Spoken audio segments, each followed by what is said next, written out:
The Blazing World by Margaret Cavendish. The description of a new world, called the Blazing World, a merchant traveling into a foreign country, fell extremely in love with a young lady. But being a stranger in that nation, and beneath her, both in birth and wealth, he could have but little hopes of obtaining his desire. However, his love growing more and more vehement upon him, even to the slighting of all difficulties, he resolved at last to steal her away, which he had the better opportunity to do, because her father's house was not far from the sea, and she often using to gather shells upon the shore, accompanied not with above 2 to 3 of her servants, it encouraged him the more to execute his design.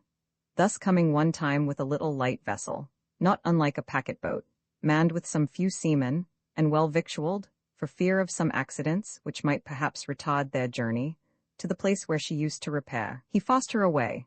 But when he fancied himself the happiest man of the world, he proved to be the most unfortunate. For heaven, frowning at his theft, raised such a tempest as they knew not what to do, or whither to steer their course.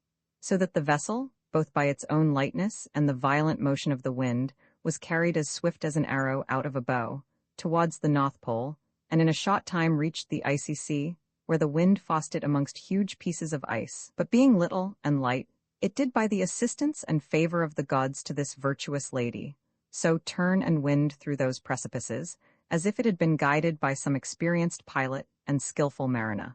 But alas! Those few men which were in it, not knowing whither they went, nor what was to be done in so strange an adventure, and not being provided for so cold a voyage, were all frozen to death. The young lady only, by the light of her beauty, the heat of her youth, and protection of the gods, remaining alive. Neither was it a wonder that the men did freeze to death, for they were not only driven to the very end or point of the pole of that world, but even to another pole of another world, which joined close to it, so that the cold, having a double strength at the conjunction of those two poles, was insupportable. At last, the boat still passing on, was forced into another world, for it is impossible to round this world's globe from pole to pole, so as we do from east to west, because the poles of the other world, joining to the poles of this, do not allow any further passage to surround the world that way. But if anyone arrives to either of these poles, he is either forced to return, or to enter into another world. And lest you should scruple at it, and think, if it were thus, those that live at the poles would either see 2 suns at one time, or else they would never want the sun's light for 6 months together, as it is commonly believed, you must know that each of these worlds having its own sun to enlighten it, they move each one in their peculiar circles, which motion is so just and exact that neither can hinder or obstruct the other, for they do not exceed their tropics. And although they should meet, yet we in this world cannot so well perceive them, by reason of the brightness of our sun, which being nearer to us, obstructs the splendor of the sun of the other world, they being too far off to be discerned by our optic perception, except we use very good telescopes, by which skilful astronomers have often observed 2 or 3 suns at once. But to return to the wandering boat, and the distressed lady, she seeing all the men dead, found small comfort in life. Their bodies which were preserved all that while from putrefaction and stench, by the extremity of cold, began now to thaw, and corrupt, whereupon she having not strength enough to fling them overboard, was forced to remove out of her small cabin, upon the deck, to avoid that nauseous smell. And finding the boat swim between 2 plains of ice, as a stream that runs betwixt 2 shores, at last perceived land, but covered all with snow, from which came, walking upon the ice, strange creatures in shape like bears, only they went upright as men. Those creatures coming near the boat, catched hold of it with their paws, that served them instead of hands. Some 2 or 3 of them entered first, and when they came out, the rest went in one after another. At last, having viewed and observed all that was in the boat, they spake to each other in a language which the lady did not understand, and having carried her out of the boat, sunk it, together with the dead men. The lady, now finding herself in so strange a place, and amongst such wonderful kind of creatures, was extremely strucken with fear, and could entertain no other thoughts, but that every moment her life was to be a sacrifice to their cruelty. But those bear-like creatures, how terrible soever they appeared to her sight, yet were they so far from exercising any cruelty upon her, that rather they showed her all civility and kindness imaginable. For she being not able to go upon the ice, by reason of its slipperiness, they took her up in their rough arms, and carried her into their city, where instead of houses, they had caves underground.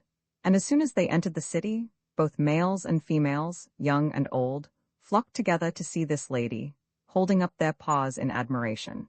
At last, having brought her into a certain large and spacious cave, which they intended for her reception, they left her to the custody of the females, who entertained her with all kindness and respect, and gave her such victuals as they used to eat. But seeing her constitution neither agreed with the temper of that climate, nor their diet, they were resolved to carry her into another island of a warmer temper, in which were men like foxes, only walking in an upright shape, who received their neighbors the bear men with great civility and courtship, very much admiring this beauteous lady, and having discoursed some while together, agreed at last to make her a present to the emperor of their world. To which end, after she had made some short stay in the same place, they brought her across that island to a large river, whose stream runs smooth and clear, like crystal, in which were numerous boats, much like our fox traps, in one whereof she was carried, some of the bear and fox men waiting on her. And as soon as they had crossed the river, they came into an island where there were men which had heads, beaks, and feathers, like wild geese, only they went in an upright shape, like the bear men and fox men. Their rumps they carried between their legs, their wings were of the same length with their bodies, and their tails of an indifferent size, trailing after them like a lady's garment. And after the bear and fox men had declared their intention and design to their neighbors, the geese or birdmen, some of them joined to the rest, and attended the lady through that island, till they came to another great and large river, where there was a preparation made of many boats, much like birds' nests, only of a bigger size. And having crossed that river, they arrived into another island, which was of a pleasant and mild temper, full of woods, and the inhabitants thereof were satyrs, who received both the bear, fox, and bird men with all respect and civility. And after some conferences, for they all understood each other's language, some chief of the satyrs joining to them, accompanied the lady out of that island to another river, wherein were many handsome and commodious barges. And having crossed that river, they entered into a large and spacious kingdom, the men whereof were of a grass-green complexion, who entertained them very kindly, and provided all conveniences for their further voyage. Hitherto they had only crossed rivers, but now they could not avoid the open seas any longer. Wherefore they made their ships and tacklings ready to sail over into the island, where the emperor of the blazing world, for so it was called, kept his residence. Very good navigators they were, and though they had no knowledge of the lodestone, or needle, or pendulous watches, yet, which was as serviceable to them, they had subtle observations and great practice, insomuch that they could not only tell the depth of the sea in every place, but where there were shelves of sand, rocks, and other obstructions to be avoided by skillful and experienced seamen. Besides, they were excellent augurers, which skill they counted more necessary and beneficial than the use of compasses, cards, watches, and the like. But above the rest, they had an extraordinary art, much to be taken notice of by experimental philosophers, and that was a certain engine, which would draw in a great quantity of air, and shoot forth wind with a great force. This engine in a calm they placed behind their ships, and in a storm before, for it served against the raging waves, like cannons against an hostile army or besieged town. It would batter and beat the waves in pieces, were they as high as steeples. And as soon as a breach was made, they forced their passage through, in spite even of the most furious wind, using 2 of those engines at every ship, one before, to beat off the waves, and another behind to drive it on, so that the artificial wind had the better of the natural, for it had a greater advantage of the waves than the natural of the ships. The natural being above the face of the water, could not without a downright motion enter or press into the ships, whereas the artificial with a sideward motion did pierce into the bowels of the waves. Moreover, it is to be observed that in a great tempest they would join their ships in battle array, and when they feared wind and waves would be too strong for them, if they divided their ships, they joined as many together as the compass or advantage of the places of the liquid element would give them leave. For their ships were so ingeniously contrived that they could fasten them together as close as a honeycomb, without waste of place. And being thus united, no wind nor waves were able to separate them.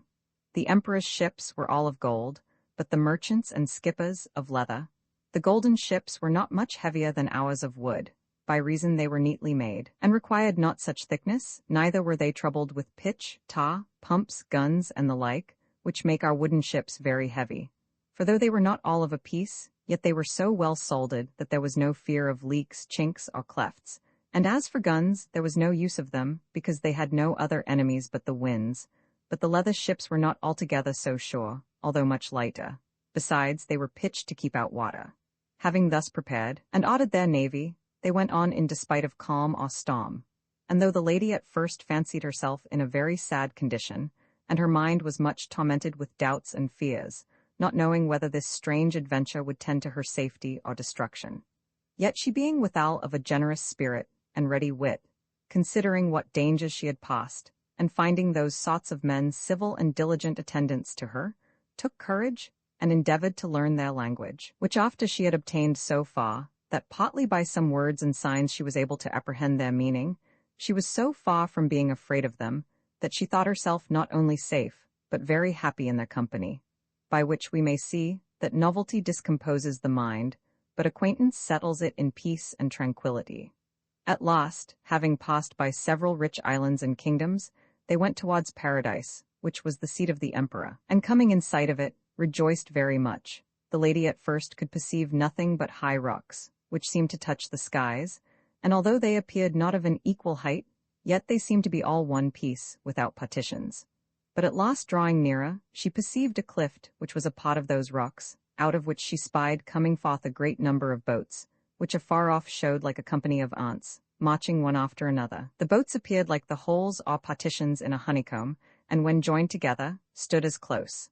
The men were of several complexions, but none like any of our world. And when both the boats and ships met, they saluted and spake to each other very courteously. For there was but one language in all that world, nor no more but one emperor, to whom they all submitted with the greatest duty and obedience, which made them live in a continued peace and happiness, not acquainted with foreign wars or home-bred insurrections. The lady now being arrived at this place, was carried out of her ship into one of those boats, and conveyed through the same passage, for there was no other, into that part of the world where the emperor did reside, which part was very pleasant and of a mild temper.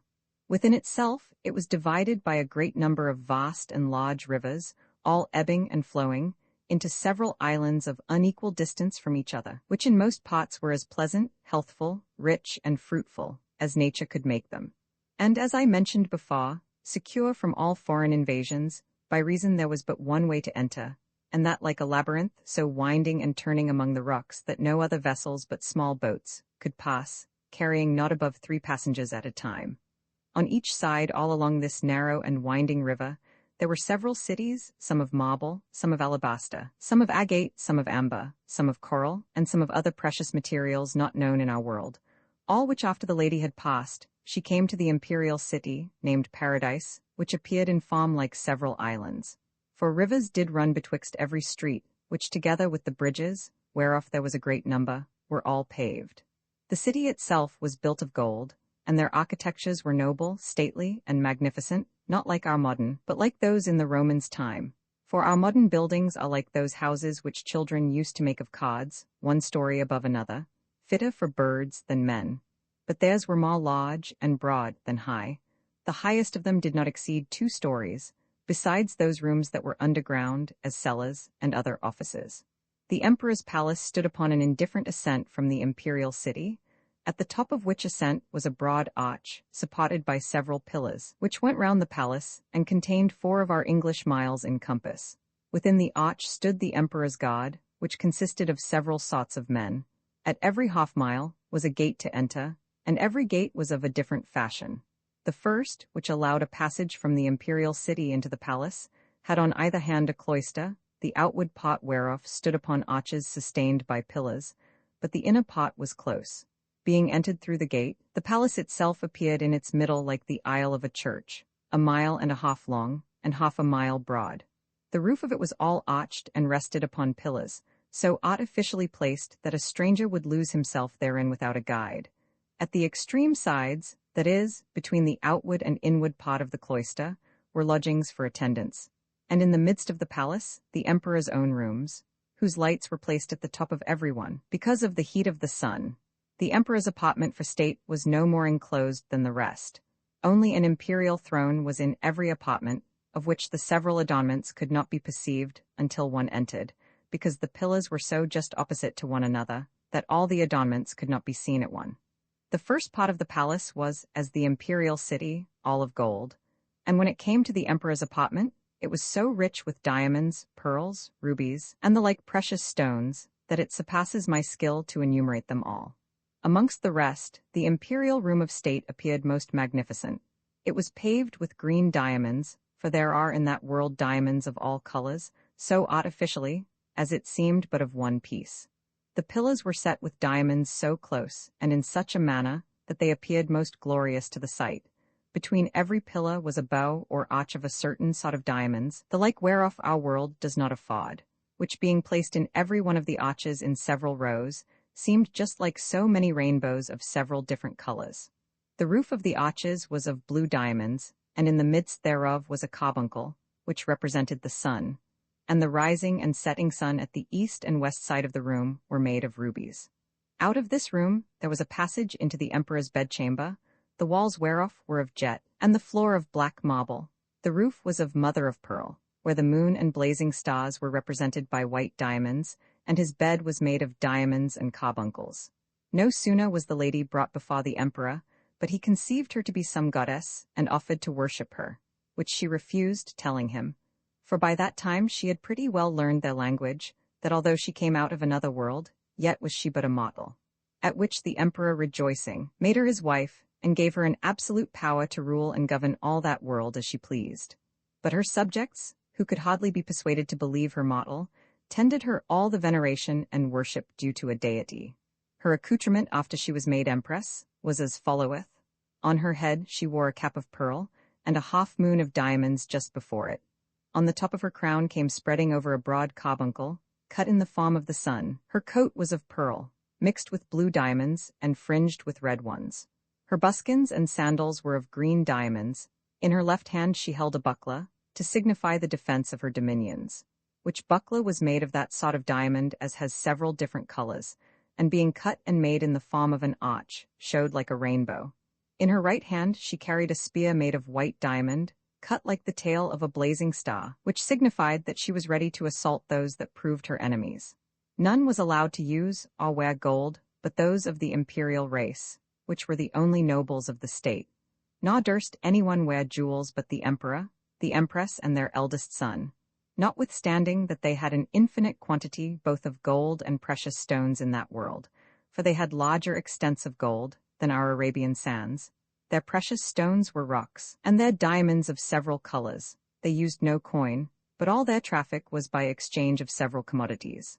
Their priests and governors were princes of the imperial blood, and made eunuchs for that purpose. And as for the ordinary sort of men in that part of the world where the emperor resided, they were of several complexions, not white, black, tawny, olive, or ash-colored, but some appeared of an azure, some of a deep purple, some of a grass green, some of a scarlet, some of an orange color, etc., which colors and complexions, whether they were made by the bare reflection of light, without the assistance of small particles, or by the help of well-ranged and ordered atoms, or by a continual agitation of little globules, or by some pressing and reacting motion, I am not able to determine. The rest of the inhabitants of that world were men of several different sorts, shapes, figures, dispositions, and humours, as I have already made mention heretofore. Some were bear men, some worm men, some fish or mere men, otherwise called sirens, some bird men, some fly men, some ant men, some geese men, some spider men, some lice men, some fox men, some ape men, some jackdaw men, some magpie men, some parrot men, some satyrs, some giants, and many more, which I cannot all remember. And of these several sorts of men, each followed such a profession as was most proper for the nature of their species, which the empress encouraged them in, especially those that had applied themselves to the study of several arts and sciences, for they were as ingenious and witty in the invention of profitable and useful arts as we are in our world, nay, more, and to that end she erected schools and founded several societies.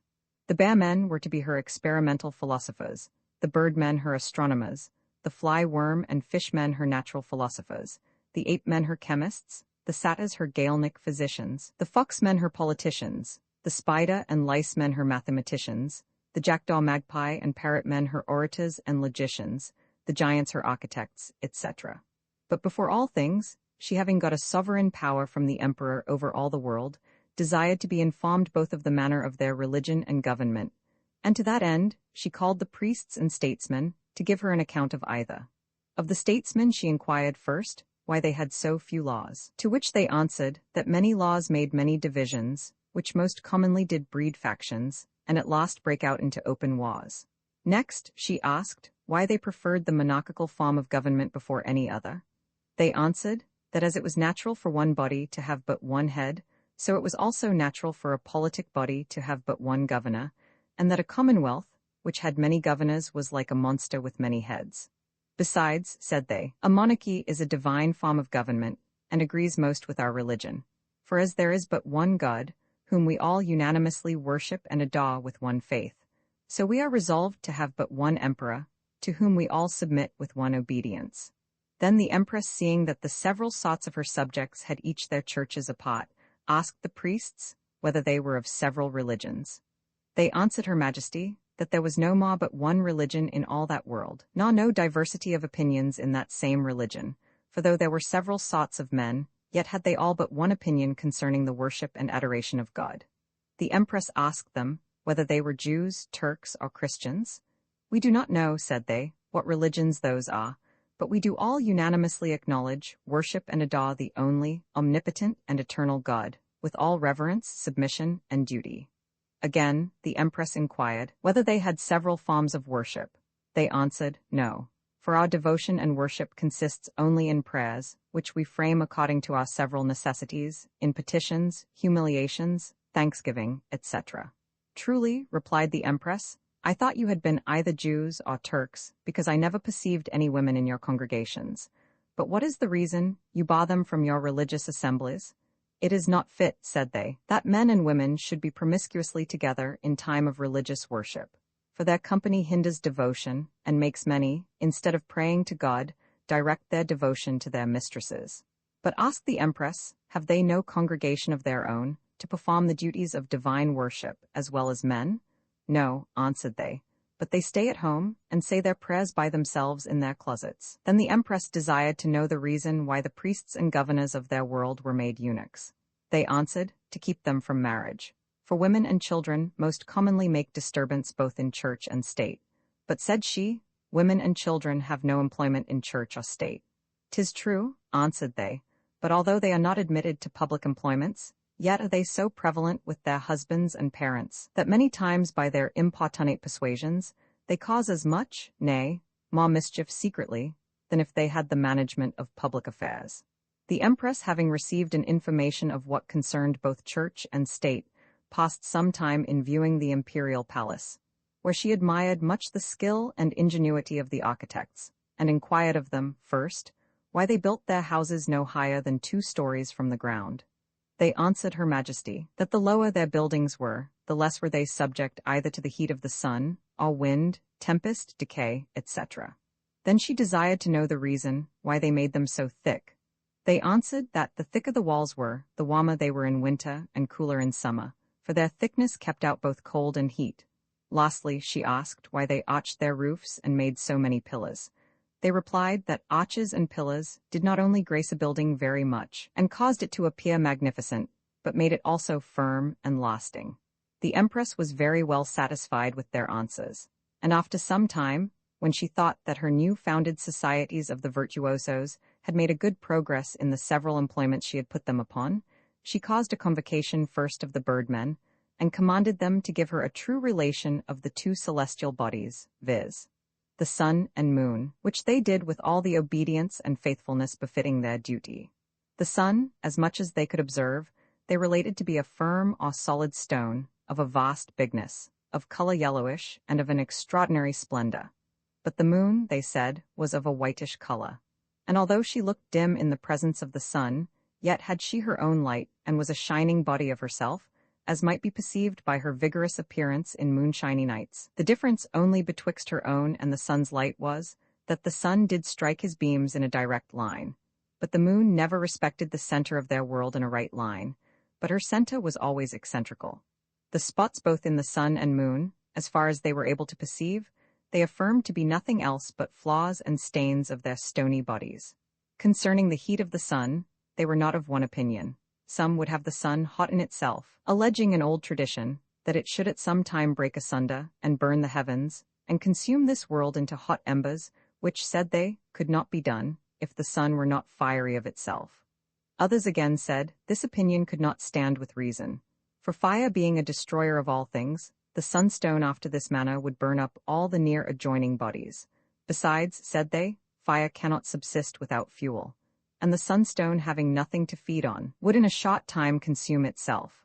Wherefore they thought it more probable that the sun was not actually hot, but only by the reflection of its light, so that its heat was an effect of its light, both being immaterial. But this opinion again was laughed at by others, and rejected as ridiculous, who thought it impossible that one immaterial should produce another, and believed that both the light and heat of the sun proceeded from a swift circular motion of the ethereal globules, which by their striking upon the optic nerve caused light, and their motion produced heat. But neither would this opinion hold. For said some, then it would follow that the sight of animals is the cause of light, and that, were there no eyes, there would be no light, which was against all sense and reason. Thus they argued concerning the heat and light of the sun, but which is remarkable, none did say that the sun was a globous fluid body, and had a swift circular motion, but all agreed it was fixed and firm like a centre, and therefore they generally called it the sunstone. Then the Empress asked them the reason, why the sun and moon did often appear in different postures or shapes, as sometimes magnified, sometimes diminished, sometimes elevated, otherwhiles depressed, now thrown to the right, and then to the left. To which some of the birdmen answered, that it proceeded from the various degrees of heat and cold, which are found in the air, from whence did follow a differing density and rarity, and likewise from the vapours that are interposed, whereof those that ascend are higher and less dense than the ambient air, but those which descend are heavier and more dense.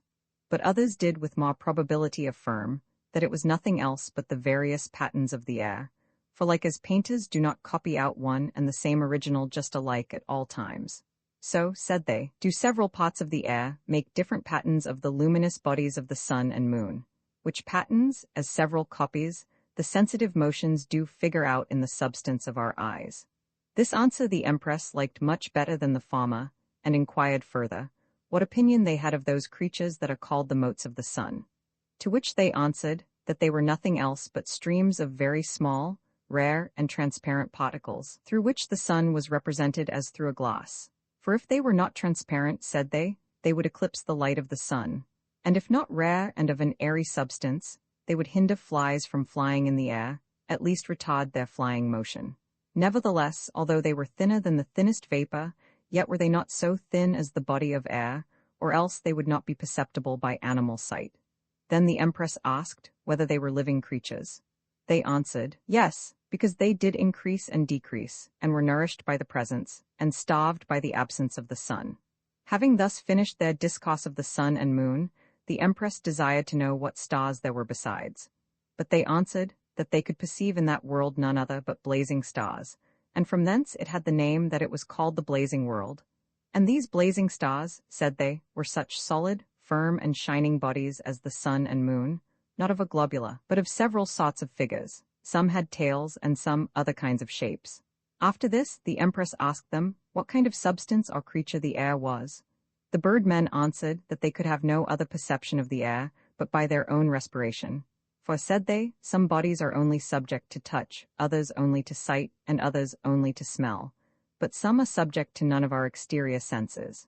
For nature is so full of variety that our weak senses cannot perceive all the various sorts of her creatures. Neither is there any one object perceptible by all our senses, no more than several objects are by one sense. I believe you, replied the Empress, but if you can give no account of the air, said she, you will hardly be able to inform me how wind is made, for they say that wind is nothing but motion of the air. The birdmen answered that they observed wind to be more dense than air, and therefore subject to the sense of touch.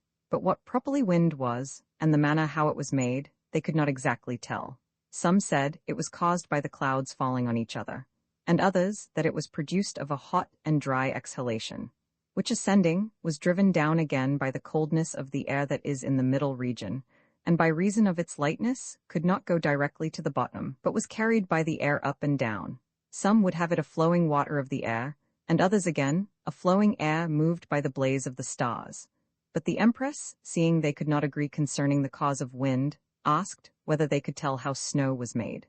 To which they answered that according to their observation, snow was made by a commixture of water, and some certain extract of the element of fire that is under the moon, a small portion of which extract, being mixed with water, and beaten by air or wind, made a white froth called snow, which being after some while dissolved by the heat of the same spirit, turned to water again.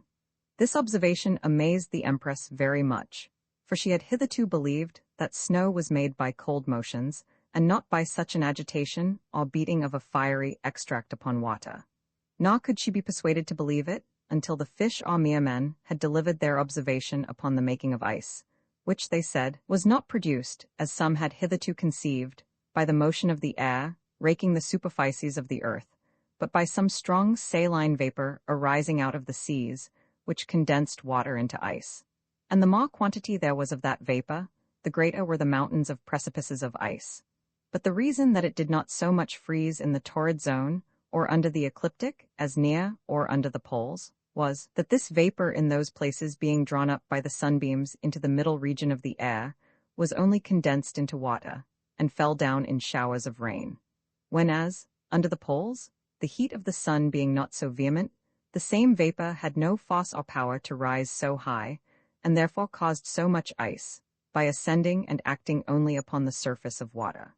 This relation confirmed partly the observation of the birdmen concerning the cause of snow, but since they had made mention that that same extract, which by its commixture with water made snow, proceeded from the element of fire, that is under the moon, the Empress asked them of what nature that elementary fire was, whether it was like ordinary fire here upon earth, or such a fire as is within the bowels of the earth, and as the famous mountains Vesuvius and Etna do burn withal, or whether it was such a sort of fire as is found in flints, etc.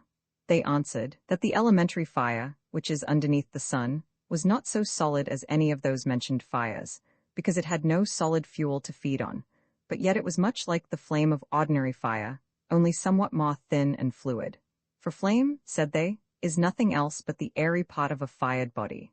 Lastly, the Empress asked the birdmen of the nature of thunder and lightning, and whether it was not caused by rows of ice falling upon each other. To which they answered that it was not made that way, but by an encounter of cold and heat, so that an exhalation being kindled in the clouds did dash forth lightning, and that there were so many rentings of clouds as there were sounds and cracking noises. But this opinion was contradicted by others, who affirmed that thunder was a sudden and monstrous blaze, stirred up in the air, and did not always require a cloud, but the Empress not knowing what they meant by blaze, for even they themselves were not able to explain the sense of this word, like the former beta, and to avoid hereafter tedious disputes, and have the truth of the phenomena of celestial bodies more exactly known, commanded the bearmen, which were her experimental philosophers, to observe them through such instruments as are called telescopes, which they did according to Her Majesty's command. But these telescopes caused more differences and divisions amongst them than ever they had before. For some said they perceived that the sun stood still, and the earth did move about it. Others were of opinion that they both did move, and others said again that the earth stood still, and sun did move. Some counted more stars than others. Some discovered new stars never seen before. Some fell into a great dispute with others concerning the bigness of the stars. Some said the moon was another world like their terrestrial globe, and the spots therein were hills and valleys. But others would have the spots to be the terrestrial parts, and the smooth and glossy parts the sea.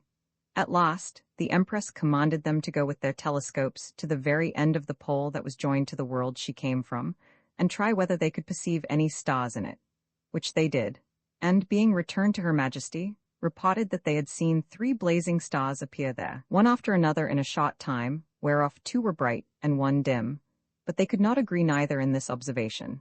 For some said it was but 1 star which appeared at 3 several times in several places, and others would have them to be 3 several stars, for they thought it impossible that those 3 several appearances should have been but 1 star, because every star did rise at a certain time, and appeared in a certain place, and did disappear in the same place. Next, it is altogether improbable, said they, that 1 star should fly from place to place, especially at such a vast distance, without a visible motion, in so short a time, and appear in such different places, whereof 2 were quite opposite, and the 3rd sideways. Lastly, if it had been but 1 star, said they, it would always have kept the same splendor, which it did not. for, as above mentioned, two were bright and one was dim. After they had thus argued, the Empress began to grow angry at their telescopes, that they could give no better intelligence. For said she, now I do plainly perceive that your glasses are false informers, and instead of discovering the truth, delude your senses. Wherefore I command you to break them, and let the birdmen trust only to their natural eyes, and examine celestial objects by the motions of their own sense and reason. The bear men replied that it was not the fault of their glasses, which caused such differences in their opinions, but the sensitive motions in their optic organs did not move alike, nor were their rational judgments always regular. To which the Empress answered that if their glasses were true informers, they would rectify their irregular sense and reason. But said she, nature has made your sense and reason more regular than art has your glasses, for they are mere deluders, and will never lead you to the knowledge of truth. Wherefore I command you again to break them. For you may observe the progressive motions of celestial bodies with your natural eyes better than through artificial glasses. The bear men, being exceedingly troubled at Her Majesty's displeasure concerning their telescopes, kneeled down, and in the humblest manner petitioned that they might not be broken. For said they, we take more delight in artificial delusions than in natural truths.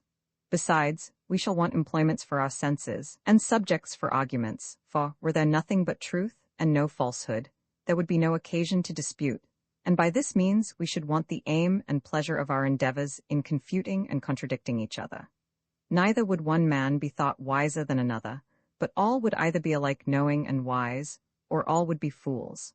Wherefore we most humbly beseech your Imperial Majesty to spare our glasses, which are our only delight, and as dear to us as our lives. The Empress at last consented to their request, but upon condition that their disputes and quarrels should remain within their schools, and cause no factions or disturbances in state or government. The bear men, full of joy, returned their most humble thanks to the Empress, and to make her amends for the displeasure which their telescopes had occasioned, told Her Majesty that they had several other artificial optic glasses, which they were sure would give Her Majesty a great deal more satisfaction. Amongst the rest, they brought forth several microscopes, by the means of which they could enlarge the shapes of little bodies, and make a louse appear as big as an elephant, and a mite as big as a whale. First of all, they showed the Empress a grey dronefly, wherein they observed that the greatest part of her face, nay, of her head, consisted of two large bunches all covered over with a multitude of small pearls or hemispheres in a trigonal order, which pearls were of 2 degrees smaller and bigger. The smaller degree was lowermost, and looked towards the ground, the other was upward, and looked sideward, forward, and backward. They were all so smooth and polished that they were able to represent the image of any object.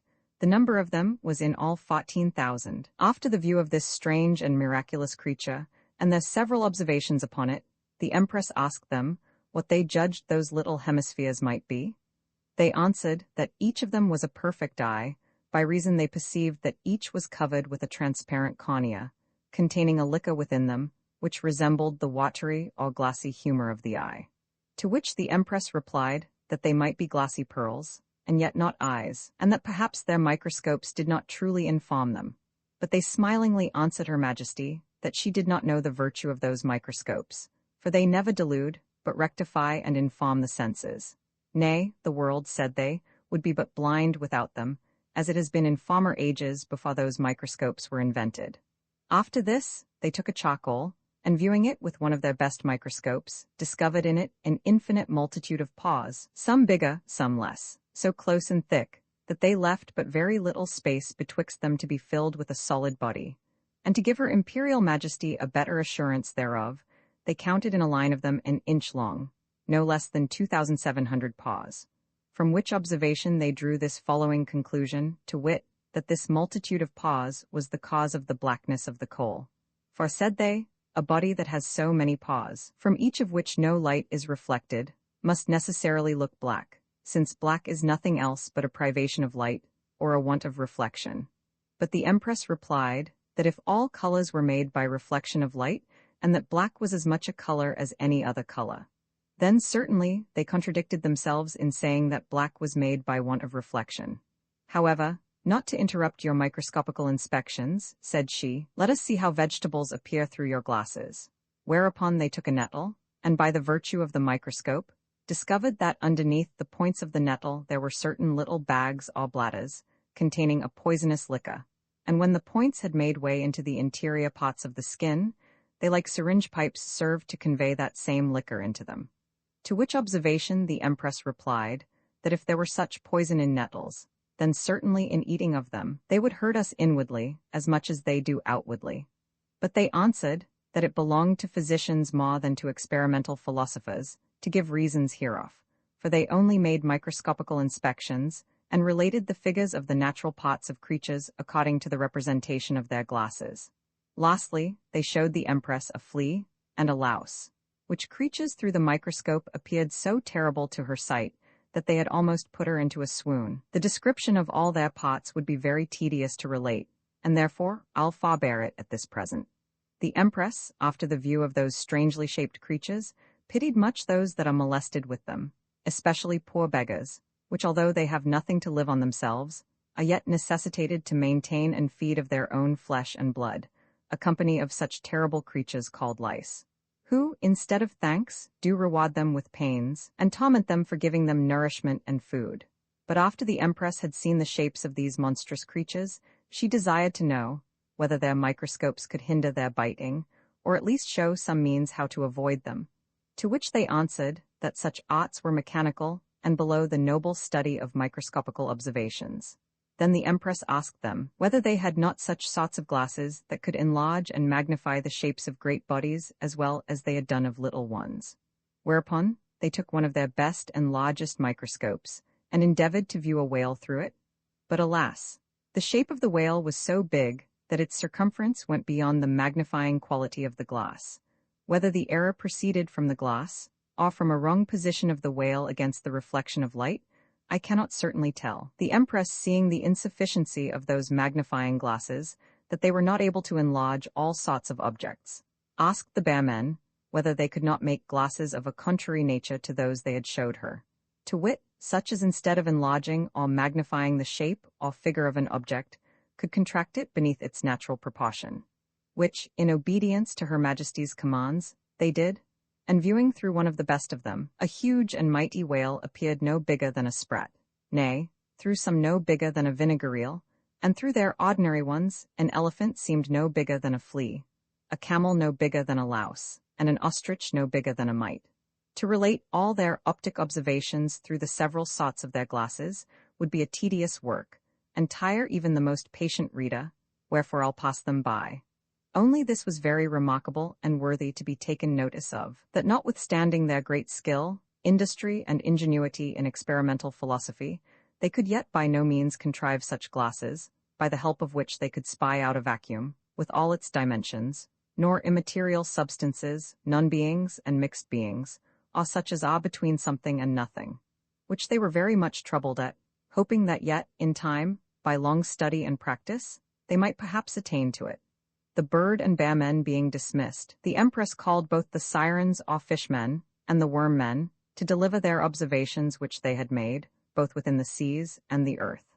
First she inquired of the fishmen whence the saltness of the sea did proceed, to which they answered that there was a volatile salt in those parts of the earth, which as a bosom contain the waters of the sea, which salt being imbibed by the sea, became fixed. And this imbibing motion was that they called the ebbing and flowing of the sea. For said they, the rising and swelling of the water is caused by those parts of the volatile salt as are not so easily imbibed, which striving to ascend above the water, bear it up with such a motion as man, or some other animal creature, in a violent exercise uses to take breath. This they affirm to be the true cause both of the saltness and the ebbing and flowing motion of the sea, and not the jogging of the earth, or the secret influence of the moon, as some others had made the world believe. After this, the Empress inquired whether they had observed that all animal creatures within the seas and other waters had blood. They answered that some had blood, more or less, but some had none. In crayfishes and lobsters, said they, we perceive but little blood, but in crabs, oysters, cockles, etc. none at all. Then the Empress asked them in what part of their bodies that little blood did reside. They answered, in a small vein, which in lobsters went through the middle of their tails, but in crayfishes was found in their backs. As for other sorts of fishes, some, said they, had only blood about their gills, and others in some other places of their bodies, but they had not as yet observed any whose veins did spread all over their bodies. The empress, wondering that there could be living animals without blood, to be better satisfied, desired the worm men to inform her whether they had observed blood in all sorts of worms. They answered that, as much as they could perceive, some had blood, and some not. A moth, said they, had no blood at all, and a louse had but like a lobster, a little vein along her back. Also nits, snails, and maggots, as well as those that are generated out of cheese and fruits, as those that are produced out of flesh, had no blood. But replied the empress, if those mentioned creatures have no blood, how is it possible they can live? For it is commonly said that the life of an animal consists in the blood, which is the seat of the animal spirits. They answered that blood was not a necessary propriety to the life of an animal, and that which was commonly called animal spirits was nothing else but corporeal motions proper to the nature and figure of an animal. Then she asked both the fish and worm men whether all those creatures that have blood had a circulation of blood in their veins and arteries. But they answered that it was impossible to give her majesty an exact account thereof, by reason the circulation of blood was an interior motion, which their senses, neither of themselves, nor by the help of any optic instrument could perceive. But as soon as they had dissected an animal creature, to find out the truth thereof, the interior corporeal motions proper to that particular figure or creature were altered. Then said the empress, if all animal creatures have not blood, it is certain they all have neither muscles, tendons, nerves, etc. But said she, have you ever observed animal creatures that are neither flesh nor fish, but of an intermediate degree between both? Truly, answered both the fish and worm men, we have observed several animal creatures that live both in water and on the earth, indifferently, and if any, certainly those may be said to be of such a mixed nature, that is, partly flesh and partly fish. But how is it possible, replied the empress, that they should live both in water and on the earth, since those animals that live by the respiration of air cannot live within water, and those that live in water cannot live by the respiration of air, as experience doth sufficiently witness? They answered her majesty, that as there were different sorts of creatures, so they had also different ways of respirations. For respiration, said they, is nothing else but a composition and division of parts, and the motions of nature being infinitely various, it is impossible that all creatures should have the like motions. Wherefore it was not necessary that all animal creatures should be bound to live either by the air, or by water only, but according as nature had ordered it convenient to their species. The empress seemed very well satisfied with their answer, and desired to be further informed whether all animal creatures did continue their species by a successive propagation of particulars, and whether in every species the offsprings did always resemble their generator or producer, both in their interior and exterior figures. They answered, her majesty, that some species or sorts of creatures were kept up by a successive propagation of an offspring that was like the producer, but some were not.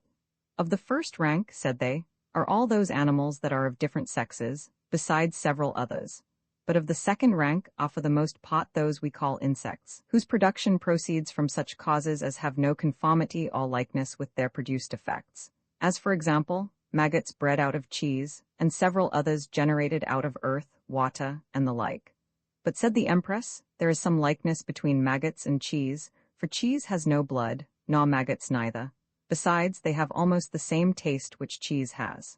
This proves nothing, answered they, for maggots have a visible, local, progressive motion, which cheese hath not. The empress replied that when all the cheese was turned into maggots, it might be said to have local, progressive motion.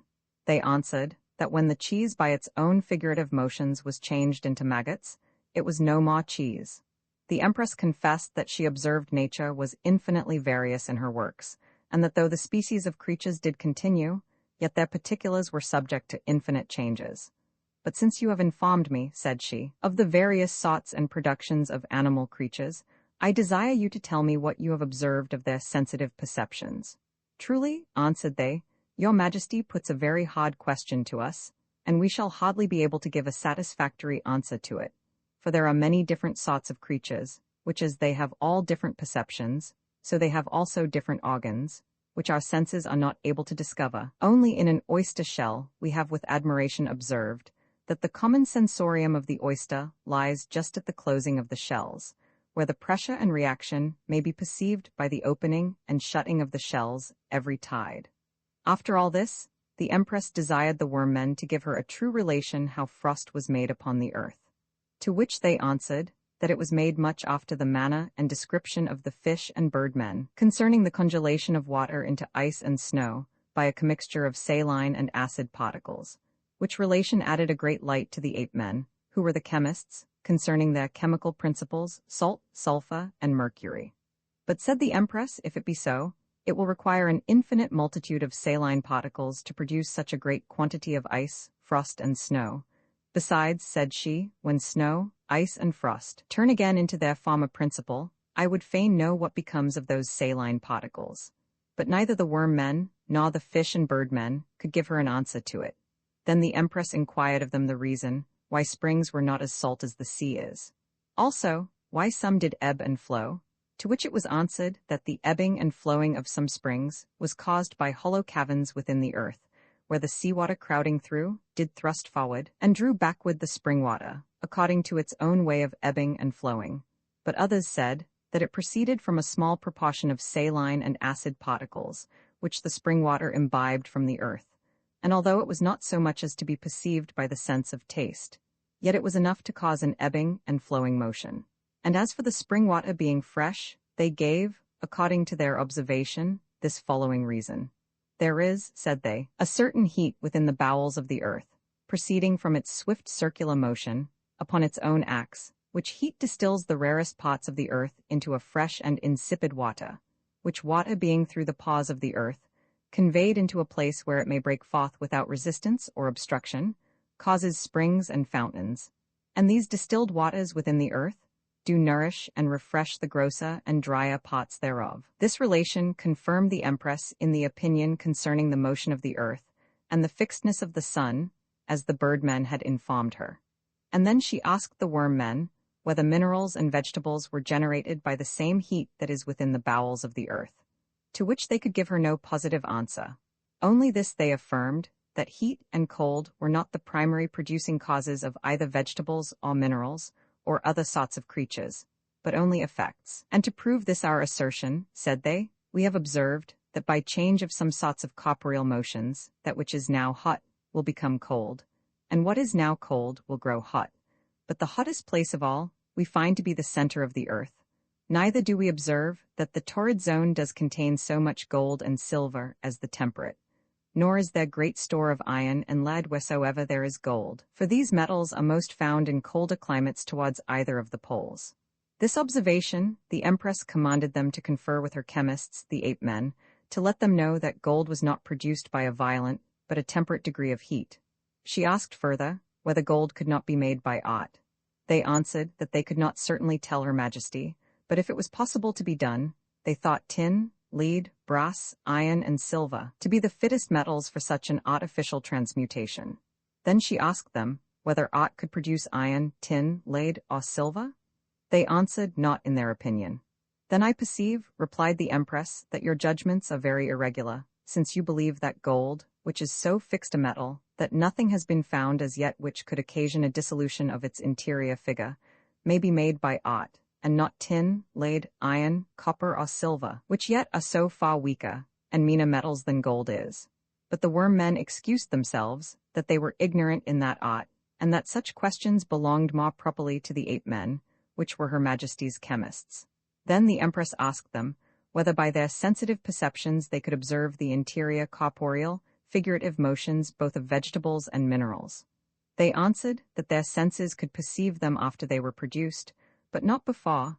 Nevertheless, said they, although the interior, figurative motions of natural creatures are not subject to the exterior, animal, sensitive perceptions, yet by their rational perception they may judge of them, and of their productions if they be regular.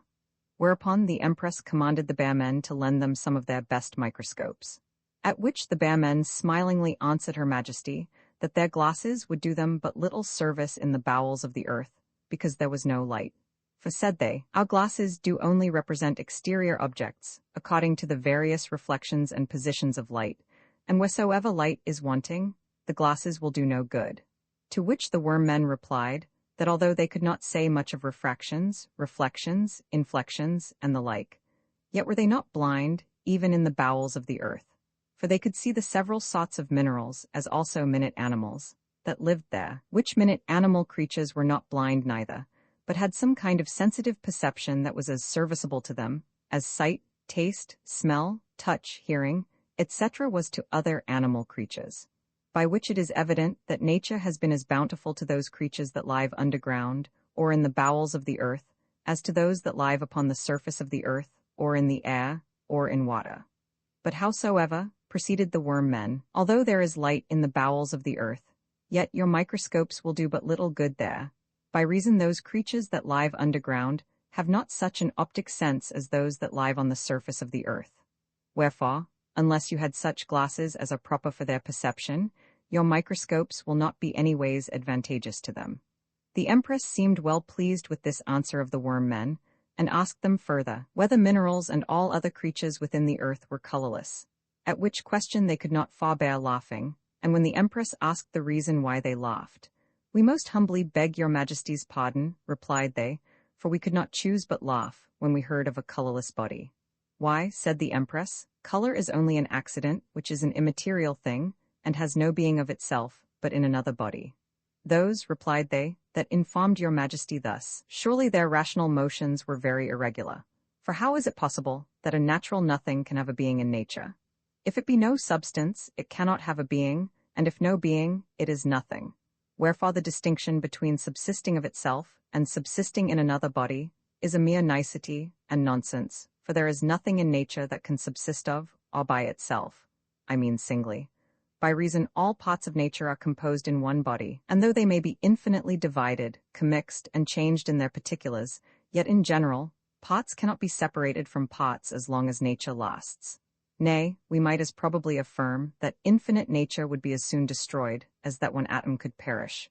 And therefore your Majesty may firmly believe that there is no body without color, nor no color without body, for color, figure, place, magnitude, and body are all but one thing, without any separation or abstraction from each other."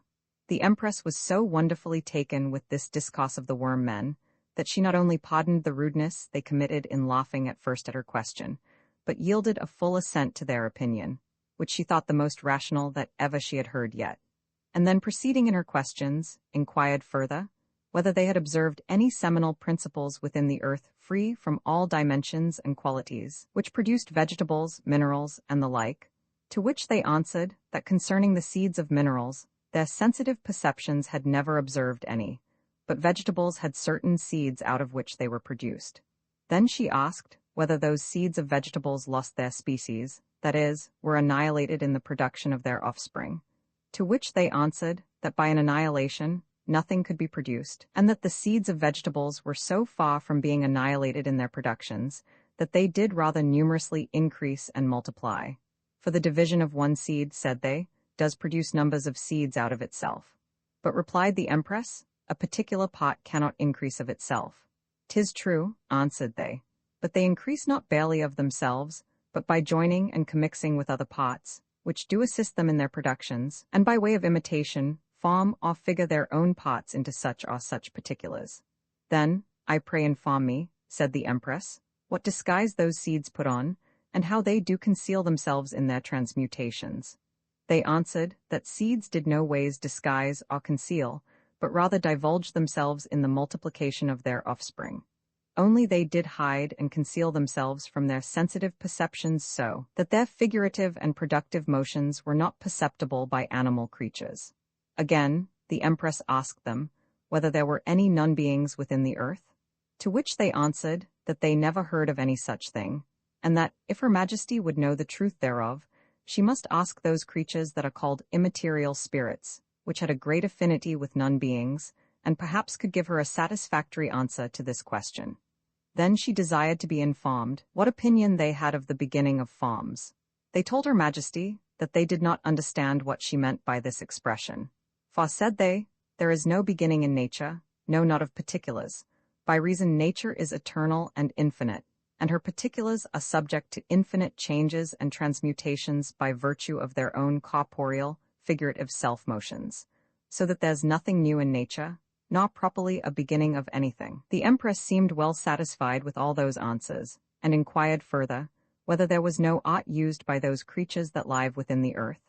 Yes, answered they, for the several parts of the earth do join and assist each other in composition or framing of such or such particulars, and many times there are factions and divisions, which cause productions of mixed species, as, for example, weeds instead of sweet flowers and useful fruits. But gardeners and husbandmen use often to decide their quarrels, and cause them to agree, which though it shows a kindness to the differing parties, yet 'tis a great prejudice to the worms and other animal creatures that live underground, for it most commonly causes their dissolution and ruin. At best they are driven out of their habitations. What, said the Empress, are not worms produced out of the earth? Their production in general, answered they, is like the production of all other natural creatures, proceeding from the corporeal figurative motions of nature. But as for their particular productions, they are according to the nature of their species. Some are produced out of flowers, some out of roots, some out of fruits, some out of ordinary earth. Then they are very ungrateful children, replied the Empress, that they feed on their own parents which gave them life. Their life, answered they, is their own, and not their parents', for no part or creature of nature can either give or take away life, but parts do only assist and join with parts, either in dissolution or production of other parts and creatures. After this, and several other conferences, which the Empress held with the worm men, she dismissed them, and having taken much satisfaction in several of their answers, encouraged them in their studies and observations. Then she made a convocation of her chemists, the ape men, and commanded them to give her an account of the several transmutations which their art was able to produce. They begun first with a long and tedious discourse concerning the primitive ingredients of natural bodies, and how, by their art, they had found out the principles out of which they consist. But they did not all agree in their opinions, for some said that the principles of all natural bodies were the four elements, fire, air, water, earth, out of which they were composed. Others rejected this elementary commixture, and said there were many bodies out of which none of the four elements could be extracted by any degree of fire whatsoever, and that, on the other side, there were divers bodies, whose resolution by fire reduced them into more than 4 different ingredients, and these affirmed that the only principles of natural bodies were salt, sulfur, and mercury. Others again declared that none of the forementioned could be called the true principles of natural bodies, but that by their industry and pains which they had taken in the art of chemistry, they had discovered that all natural bodies were produced but from one principle, which was water. For all vegetables, minerals, and animals, said they, are nothing else but simple water distinguished into various figures by the virtue of their seeds. But after a great many debates and contentions about this subject, the Empress, being so much tired that she was not able to hear them any longer, imposed a general silence upon them, and then declared herself in this following discourse. I am too sensible of the pains you have taken in the art of chemistry to discover the principles of natural bodies, and wish they had been more profitably bestowed upon some other than such experiments. For both by my own contemplation and the observations which I have made by my rational and sensitive perception upon nature and her works, I find that nature is but one infinite self-moving body, which by the virtue of its self-motion is divided into infinite parts, which parts being restless, undergo perpetual changes and transmutations by their infinite compositions and divisions. Now, if this be so, as surely, according to regular sense and reason, it appears no otherwise, it is in vain to look for primary ingredients or constitutive principles of natural bodies, since there is no more but one universal principle of nature, to wit, self-moving matter, which is the only cause of all natural effects. Next, I desire you to consider that fire is but a particular creature or effect of nature, and occasions not only different effects in several bodies, but on some bodies has no power at all. Witness gold, which never could be brought yet to change its interior figure by the art of fire. And if this be so, why should you be so simple as to believe that fire can show you the principles of nature, and that either the 4 elements, or water only, or salt, sulfur, and mercury, all which are no more but particular effects and creatures of nature, should be the primitive ingredients or principles of all natural bodies? Wherefore, I will not have you to take more pains, and waste your time in such fruitless attempts, but be wiser hereafter, and busy yourselves with such experiments as may be beneficial to the public. The Empress, having thus declared her mind to the ape men, and given them better instructions than perhaps they expected, not knowing that her Majesty had such great and able judgment in natural philosophy, had several conferences with them concerning chemical preparations, which for brevity's sake, I'll forbear to rehearse. Amongst the rest, she asked how it came that the imperial race appeared so young, and yet was reported to have lived so long, some of them 2, some 3, and some 400 years, and whether it was by nature or a special divine blessing. To which they answered that there was a certain rock in the parts of that world, which contained the golden sands, which rock was hollow within, and did produce a gum that was 100 years before it came to its full strength and perfection. This gum, said they, if it be held in a warm hand, will dissolve into an oil, the effects whereof are following. It being given every day for some certain time, to an old decayed man, in the bigness of a little pea, will first make him spit for a week, or more. After this, it will cause vomits of phlegm.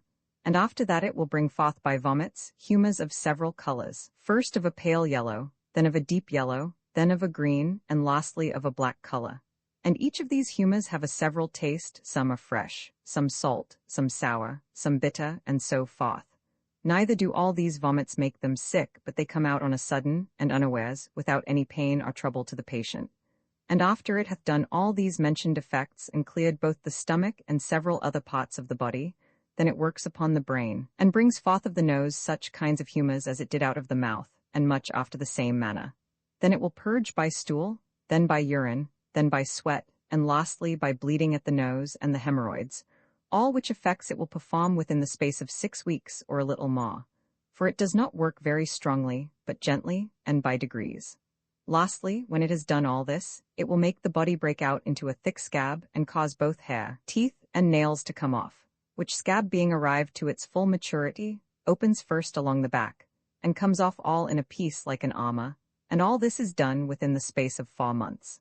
After this, the patient is wrapped into a cerecloth, prepared of certain gums and juices, wherein he continues until the time of 9 months be expired from the first beginning of the cure, which is the time of a child's formation in the womb. In the meanwhile, his diet is nothing else but eagle's eggs and hind's milk, and after the cerecloth is taken away, he will appear of the age of 20, both in shape and strength. The weakest sort of this gum is sovereign in healing of wounds and curing of slight distempers. But this is also to be observed, that none of the imperial race does use any other drink but lime water, or water in which limestone is immerged. Their meat is nothing else but fowl of several sorts. Their recreations are many, but chiefly hunting. This relation amazed the Empress very much, for though in the world she came from, she had heard great reports of the philosopher's stone, yet had she not heard of any that had ever found it out, which made her believe that it was but a chimera. She called also to mind that there had been in the same world a man who had a little stone which cured all kinds of diseases outward and inward, according it was applied, and that a famous chemist had found out a certain liquor called alkarist, which by the virtue of its own fire consumed all diseases. But she had never heard of a medicine that could renew old age, and render it beautiful, vigorous, and strong. Nor would she have so easily believed it, had it been a medicine prepared by art, for she knew that art, being nature's changeling, was not able to produce such a powerful effect. But being that the gum did grow naturally, she did not so much scruple at it, for she knew that nature's works are so various and wonderful, that no particular creature is able to trace her ways. The conferences of the chemists being finished, the Empress made an assembly of her Gaelnical physicians, her herbalists and anatomists, and first she inquired of her herbalists the particular effects of several herbs and drugs, and whence they proceeded, to which they answered that they could, for the most part, tell Her Majesty the virtues and operations of them, but the particular causes of their effects were unknown. Only thus much they could say, that their operations and virtues were generally caused by their proper inherent, corporeal, figurative motions, which being infinitely various in infinite nature, did produce infinite several effects. And it is observed, said they, that herbs and drugs are as wise in their operations, as men in their words and actions, nay, wiser, and their effects are more certain than men in their opinions, for though they cannot discourse like men, yet have they sense and reason, as well as men. For the discursive faculty is but a particular effect of sense and reason in some particular creatures, to wit, men, and not a principle of nature, and argues often more folly than wisdom. The Empress asked whether they could not by a composition and commixture of other drugs make them work other effects than they did, used by themselves. They answered that they could make them produce artificial effects, but not alter their inherent, proper, and particular natures. Then the Empress commanded her anatomists to dissect such kinds of creatures as are called monsters. But they answered Her Majesty that it would be but an unprofitable and useless work, and hinder their better employments. For when we dissect dead animals, said they, it is for no other end, but to observe what defects or distempers they had, that we may cure the like in living ones, so that all our care and industry concerns only the preservation of mankind. But we hope your Majesty will not preserve monsters, which are most commonly destroyed, except it be for novelty. Neither will the dissection of monsters prevent the errors of nature's irregular actions. For by dissecting some, we cannot prevent the production of others, so that our pains and labor will be to no purpose, unless to satisfy the vain curiosities of inquisitive men. The Empress replied that such dissections would be very beneficial to experimental philosophers. If experimental philosophers, answered they, do spend their time in such useless inspections, they waste it in vain, and have nothing but their labor for their pains. Lastly, Her Majesty had some conferences with the Gaelic physicians about several diseases, and amongst the rest, desired to know the cause and nature of apoplexies and the spotted plague. They answered that a deadly apoplexy was a dead palsy of the brain, and the spotted plague was a gangrene of the vital parts, and as the gangrene of outward parts did strike inwardly, so the gangrene of inward parts did break forth outwardly. Which is the cause, said they, that as soon as the spots appear, death follows. For then it is an infallible sign that the body is throughout infected with a gangrene, which is a spreading evil. But some gangrenes do spread more suddenly than others, and of all sorts of gangrenes, the plague gangrene is the most infectious. For other gangrenes infect but the next adjoining parts of one particular body, and having killed that same creature, go no further, but cease. Whenas, the gangrene of the plague infects not only the adjoining parts of one particular creature, but also those that are distant. That is, one particular body infects another, and so breeds a universal contagion. But the Empress, being very desirous to know in what manner the plague was propagated, and became so contagious, asked whether it went actually out of one body into another. To which they answered that it was a great dispute amongst the learned of their profession, whether it came by a division and composition of parts, that is, by expiration and inspiration, or whether it was caused by imitation. Some experimental philosophers, said they, will make us believe that by the help of their microscopes, they have observed the plague to be a body of little flies like atoms, which go out of one body into another, through the sensitive passages. But the most experienced and wisest of our society have rejected this opinion as a ridiculous fancy, and do, for the most part, believe that it is caused by an imitation of parts, so that the motions of some parts which are sound do imitate the motions of those that are infected, and that by this means the plague becomes contagious and spreading. The Empress, having hitherto spent her time in the examination of the bird, fish, worm, and ape men, etc., and received several intelligences from their several employments, at last had a mind to divert herself after her serious discourses, and therefore she sent for the spider men, which were her mathematicians, the lice men, which were her geometricians, and the magpie, parrot, and jackdaw men, which were her orators and logicians. The spider men came first, and presented Her Majesty with a table full of mathematical points, lines, and figures of all sorts, of squares, circles, triangles, and the like, which the Empress, notwithstanding that she had a very ready wit and quick apprehension, could not understand. But the more she endeavored to learn, the more was she confounded. Whether they did ever square the circle, I cannot exactly tell, nor whether they could make imaginary points and lines, but this I dare say, that their points and lines were so slender, small and thin, that they seemed next to imaginary.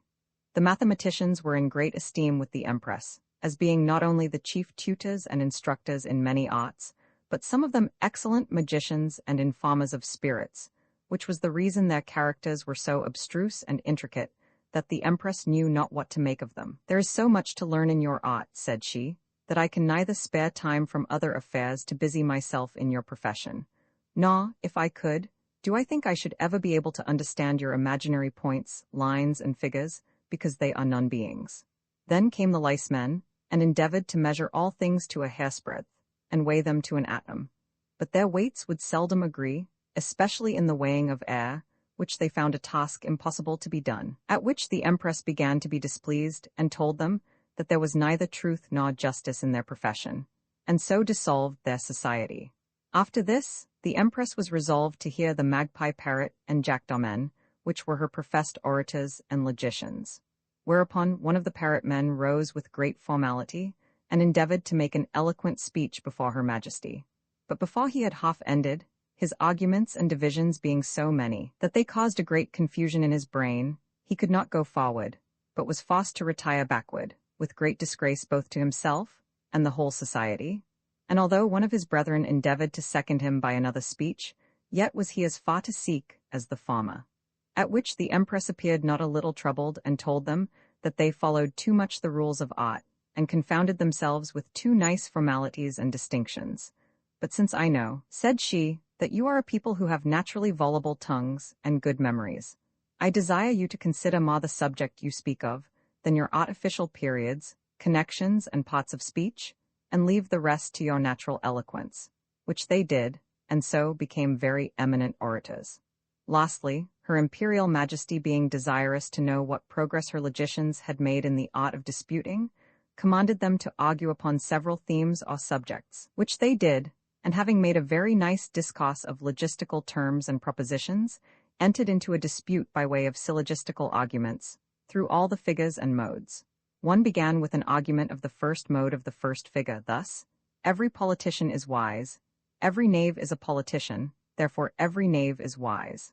Another contradicted him with a syllogism of the second mode of the same figure, thus: no politician is wise, every knave is a politician, therefore no knave is wise. The third made an argument in the third mode of the same figure, after this manner: every politician is wise, some knaves are politicians, therefore some knaves are wise. The fourth concluded with a syllogism in the fourth mode of the same figure, thus: no politician is wise, some knaves are politicians, therefore some knaves are not wise. After this they took another subject, and one propounded this syllogism: every philosopher is wise, every beast is wise, therefore every beast is a philosopher. But another said that this argument was false, therefore he contradicted him with a syllogism of the second figure of the fourth mode, thus: every philosopher is wise, some beasts are not wise, therefore some beasts are not philosophers. Thus they argued, and intended to go on, but the empress interrupted them. I have enough, said she, of your chopped logic, and will hear no more of your syllogisms, for it disorders my reason, and puts my brain on the rack. Your formal argumentations are able to spoil all natural wit, and I'll have you to consider that art does not make reason, but reason makes art, and therefore as much as reason is above art, so much is a natural rational discourse to be preferred before an artificial. For art is, for the most part, irregular, and disorders men's understandings more than it rectifies them, and leads them into a labyrinth whence they'll never get out, and makes them dull and unfit for useful employments, especially your art of logic, which consists only in contradicting each other, in making sophisms and obscuring truth instead of clearing it. But they replied to her majesty that the knowledge of nature, that is, natural philosophy, would be imperfect without the art of logic, and that there was an improbable truth which could no otherwise be found out than by the art of disputing. Truly, said the empress, I do believe that it is with natural philosophy, as it is with all other effects of nature. For no particular knowledge can be perfect, by reason knowledge is dividable as well as composable. Nay, to speak properly, nature herself cannot boast of any perfection, but God himself, because there are so many irregular motions in nature, and 'tis but a folly to think that art should be able to regulate them, since art itself is, for the most part, irregular. But as for improbable truth, I know not what your meaning is. For truth is more than improbability. Nay, there is so much difference between truth and improbability that I cannot conceive it possible how they can be joined together. In short, said she, I do no ways approve of your profession, and though I will not dissolve your society, yet I shall never take delight in hearing you any more. Wherefore confine your disputations to your schools, lest besides the commonwealth of learning, they disturb also divinity and policy, religion and laws, and by that means draw an utter ruin and destruction, both upon church and state. After the empress had thus finished the discourses and conferences with the mentioned societies of her virtuosos, she considered by herself the manner of their religion, and finding it very defective, was troubled, that so wise and knowing a people should have no more knowledge of the divine truth. Wherefore she consulted with her own thoughts, whether it was possible to convert them all to her own religion, and to that end she resolved to build churches, and make also up a congregation of women, whereof she intended to be the head herself, and to instruct them in the several points of her religion. This she had no sooner begun, but the women, which generally had quick wits, subtle conceptions, clear understandings, and solid judgments, became, in a short time, very devout and zealous sisters. For the Empress had an excellent gift of preaching, and instructing them in the articles of faith, and by that means she converted them not only soon, but gained an extraordinary love of all her subjects throughout that world. But at last, pondering with herself the inconstant nature of mankind, and fearing that in time they would grow weary, and desert the divine truth, following their own fancies, and living according to their own desires, she began to be troubled that her labors and pains should prove of so little effect, and therefore studied all manner of ways to prevent it. Amongst the rest, she called to mind a relation which the birdmen made her once, of a mountain that did burn in flames of fire, and thereupon did immediately send for the wisest and subtlest of her workmen, commanding them to discover the cause of the eruption of that same fire, which they did, and having dived to the very bottom of the mountain, informed her Majesty that there was a certain sort of stone, whose nature was such that being wetted, it would grow excessively hot and break forth into a flaming fire, until it became dry, and then it ceased from burning. The Empress was glad to hear this news, and forthwith desired the workmen to bring her some of that stone, but be sure to keep it secret. She sent also for the birdmen, and asked them whether they could not get her a piece of the sunstone. They answered that it was impossible, unless they did spoil or lessen the light of the world. But said they, if it please your Majesty, we can demolish one of the numerous stars of the sky, which the world will never miss. The Empress was very well satisfied with this proposal, and having thus employed these two sorts of men, in the meanwhile builded two chapels one above another. The one she lined throughout with diamonds, both roof, walls, and pillars, but the other she resolved to line with the starstone. The firestone she placed upon the diamond lining, by reason fire has no power on diamonds, and when she would have that chapel where the firestone was appear all in flame, she had by the means of artificial pipes water conveyed into it, which by turning the cock did as out of a fountain spring over all the room, and as long as the firestone was wet, the chapel seemed to be all in a flaming fire. The other chapel, which was lined with the starstone, did only cast a splendorous and comfortable light. Both the chapels stood upon pillars, just in the middle of a round cloister, which was dark as night. Neither was there any other light within them but what came from the fire and starstone, and being everywhere open, allowed to all that were within the compass of the cloister a free prospect into them. Besides, they were so artificially contrived that they did both move in a circle about their own centers, without intermission, contrary ways. In the chapel which was lined with the firestone, the Empress preached sermons of terror to the wicked, and told them of the punishments for their sins, to wit, that after this life they should be tormented in an everlasting fire. But in the other chapel lined with the starstone, she preached sermons of comfort to those that repented of their sins, and were troubled at their own wickedness. Neither did the heat of the flame in the least hinder her, for the firestone did not cast so great a heat, but the Empress was able to endure it, by reason the water which was poured on the stone, by its own self-motion turned into a flaming fire, occasioned by the natural motions of the stone, which made the flame weaker than if it had been fed by some other kind of fuel. The other chapel where the starstone was, although it did cast a great light, yet was it without all heat, and the Empress appeared like an angel in it. And as that chapel was an emblem of hell, so this was an emblem of heaven. And thus the Empress, by art and her own ingenuity, did not only convert the blazing world to her own religion, but kept them in a constant belief, without enforcement or bloodshed. For she knew well that belief was a thing not to be forced or pressed upon the people, but to be instilled into their minds by gentle persuasions. And after this manner she encouraged them also in all other duties and employments. For fear, though it makes people obey, yet does it not last so long, nor is it so sure a means to keep them to their duties, as love.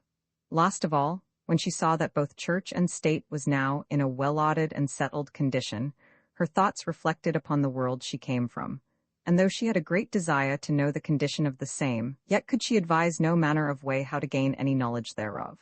At last, after many serious considerations, She conceived that it was impossible to be done by any other means than by the help of immaterial spirits.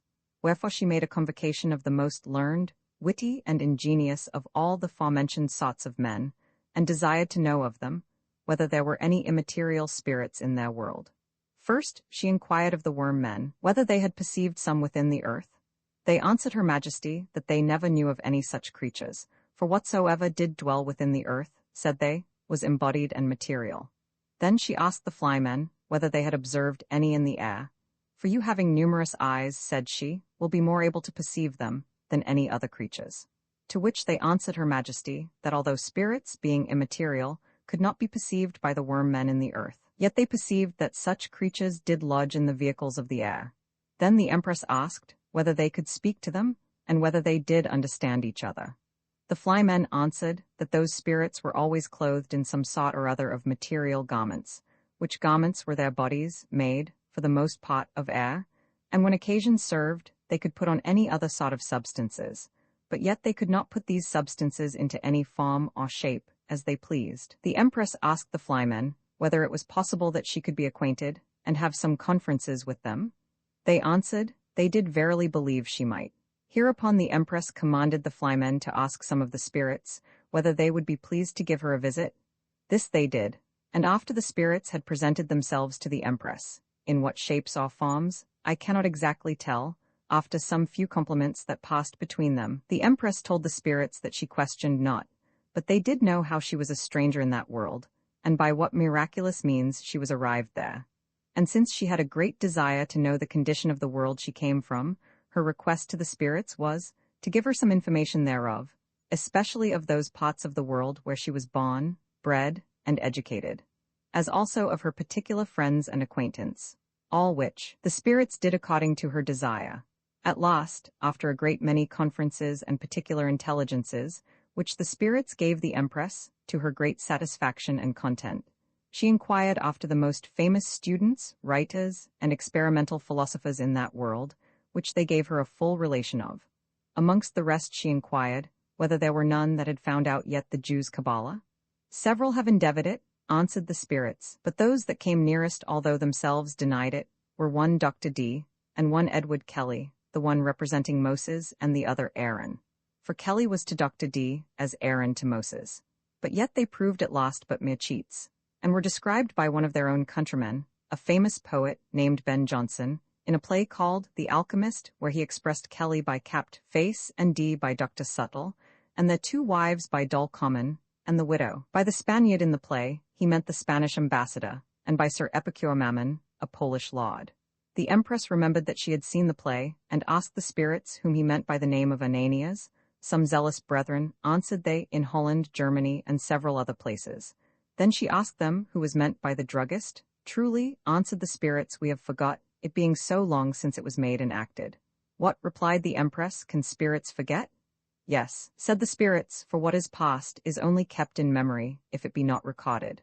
I did believe, said the empress, that spirits had no need of memory or remembrance, and could not be subject to forgetfulness. How can we, answered they, give an account of things present, if we had no memory, but especially of things past, unrecorded, if we had no remembrance? Said the empress, by present knowledge and understanding. The spirits answered, that present knowledge and understanding was of actions or things present, not of past.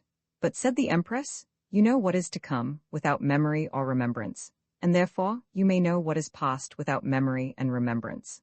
They answered, that their foreknowledge was only a prudent and subtle observation made by comparing of things or actions past with those that are present, and that remembrance was nothing else but a repetition of things or actions past. Then the empress asked the spirits whether there was a threefold Kabbalah. They answered, D and Kelly made but a twofold Kabbalah, to wit, of the Old and New Testament, but others might not only make 2 or 3, but 30 Kabbahlas if they pleased. The empress asked whether it was a traditional or merely a scriptural, or whether it was a literal, philosophical, or moral Kabbalah. Some, answered they, did believe it merely traditional, others scriptural, some literal, and some metaphorical. But the truth is, said they, 'twas partly one, and partly the other, as partly a traditional, partly a scriptural, partly literal, partly metaphorical. The empress asked further whether the Kabbalah was a work only of natural reason or of divine inspiration. Many, said the spirits that write Kabbalahs, pretend to divine inspirations, but whether it be so or not, it does not belong to us to judge. Only this we must needs confess, that it is a work which requires a good wit and a strong faith, but not natural reason. For though natural reason is most persuasive, yet faith is the chief that is required in Kabbalists. But, said the Empress, is there not divine reason as well as there is natural? No, answered they, for there is but a divine faith, and as for reason it is only natural. But you mortals are so puzzled about this divine faith and natural reason that you do not know well how to distinguish them, but confound them both, which is the cause you have so many divine philosophers who make a gallimaufry both of reason and faith. Then she asked whether pure natural philosophers were Kabbalists. They answered no, but only your mystical or divine philosophers, such as study beyond sense and reason. She inquired further whether there was any Kabbalah in God, or whether God was full of ideas. They answered there could be nothing in God, nor could God be full of anything, either forms or figures, but of himself. For God is the perfection of all things, and an unexpressible being, beyond the conception of any creature, either natural or supernatural. Then I pray inform me, said the Empress, whether the Jews' Kabbalah or any other consist in numbers. The spirits answered no, for numbers are odd and different and would make a disagreement in the Kabbalah. But said she again, is it a sin then not to know or understand the Kabbalah? God is so merciful, answered they, and so just, that he will never damn the ignorant, and save only those that pretend to know him and his secret counsels by their Kabbalahs. But he loves those that adore and worship him with fear and reverence, and with a pure heart. She asked further, which of these two Kabbalahs was most approved, the natural or theological? The theological, answered they, is mystical, and belongs only to faith, but the natural belongs to reason. Then she asked them whether divine faith was made out of reason. No, answered they, for faith proceeds only from a divine saving grace, which is a peculiar gift of God. How comes it then, replied she, that men, even those that are of several opinions, have faith more or less? A natural belief, answered they, is not a divine faith. But, proceeded the Empress, how are you sure that God cannot be known? The several opinions you mortals have of God, answered they, are sufficient witnesses thereof. Well then, replied the Empress, leaving this inquisitive knowledge of God, I pray inform me, whether you spirits give motion to natural bodies. No, answered they, but on the contrary, natural material bodies give spirits motion. For we spirits, being incorporeal, have no motion but from our corporeal vehicles, so that we move by the help of our bodies, and not the bodies by our help. For pure spirits are immovable. If this be so, replied the Empress, how comes it then that you can move so suddenly at a vast distance? They answered that some sorts of matter were more pure, rare, and consequently more light and agile than others, and this was the reason of their quick and sudden motions. Then the Empress asked them whether they could speak without a body or bodily organs. No, said they, nor could we have any bodily sense but only knowledge. She asked whether they could have knowledge without body. Not a natural, answered they, but a supernatural knowledge, which is a far better knowledge than a natural. Then she asked them whether they had a general or universal knowledge. They answered, single or particular created spirits have not, for not any creature, but God himself, can have an absolute and perfect knowledge of all things. The Empress asked them further whether spirits had inward and outward parts. No, answered they, for parts only belong to bodies, not to spirits. Again, she asked them whether their vehicles were living bodies. They are self-moving bodies, answered they, and therefore they must needs be living, for nothing can move itself without it hath life. Then said she, it must necessarily follow that this living, self-moving body gives motion to the spirit, and not the spirit motion to the body, as its vehicle. You say very true, answered they, and we told you this before. Then the Empress asked them of what forms of matter those vehicles were. They said they were of several different forms, some gross and dense, and others more pure, rare, and subtle. If you be not material, said the Empress, how can you be generators of all creatures? We are no more, answered they, the generators of material creatures than they are the generators of us spirits. Then she asked whether they did leave their vehicles. No, answered they, for we being incorporeal, cannot leave or quit them. But our vehicles do change into several forms and figures, according as occasion requires. Then the Empress desired the spirits to tell her whether man was a little world. They answered that if a fly or worm was a little world, then man was so too. She asked again whether our forefathers had been as wise as men were at present, and had understood sense and reason as well as they did now. They answered that in former ages they had been as wise as they are in this present, nay, wiser. For said they, many in this age do think their forefathers have been fools, by which they prove themselves to be such. The Empress asked further whether there was any plastic power in nature. Truly, said the spirits, plastic power is a hard word, and signifies no more than the power of the corporeal, figurative motions of nature. After this, the Empress desired the spirits to inform her where the paradise was, whether it was in the midst of the world as a center of pleasure, or whether it was the whole world, or a peculiar world by itself as a world of life, and not of matter, or whether it was mixed as a world of living animal creatures. They answered that paradise was not in the world she came from, but in that world she lived in at present, and that it was the very same place where she kept her cot, and where her palace stood, in the midst of the imperial city. The Empress asked further whether in the beginning and creation of the world all beasts could speak. They answered that no beasts could speak, but only those sorts of creatures which were fishmen, bearmen, wormmen, and the like, which could speak in the first age as well as they do now. She asked again whether they were none of those spirits that frighted Adam out of the paradise, at least caused him not to return thither again. They answered they were not. Then she desired to be informed whither Adam fled when he was driven out of the paradise. Out of this world, said they, you are now Empress of, into the world you came from. If this be so, replied the Empress, then surely those Kabbalists are much out of their story, who believe the paradise to be a world of life only, without matter. For this world, though it be most pleasant and fruitful, yet it is not a world of mere immaterial life, but a world of living, material creatures. Without question they are, answered the spirits, for not all Kabbalas are true. Then the Empress asked that since it is mentioned in the story of the creation of the world that Eve was tempted by the serpent, whether the devil was within the serpent, or whether the serpent tempted her without the devil. They answered that the devil was within the serpent. But how came it then, replied she, that the serpent was cursed? They answered, because the devil was in him. For are not those men in danger of damnation which have the devil within them, who persuades them to believe and act wickedly?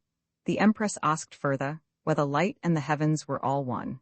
They answered that that region which contains the lucid natural orbs was by mortals named heaven, but the beatifical heaven, which is the habitation of the blessed angels and souls, was so far beyond it that it could not be compared to any natural creature. Then the Empress asked them whether all matter was fluid at first. They answered that matter was always as it is, and that some parts of matter were rare, some dense, some fluid, some solid, etc. Neither was God bound to make all matter fluid at first. She asked further whether matter was immovable in itself. We have answered you before, said they, that there is no motion but in matter, and were it not for the motion of matter, we spirits could not move, nor give you any answer to your several questions.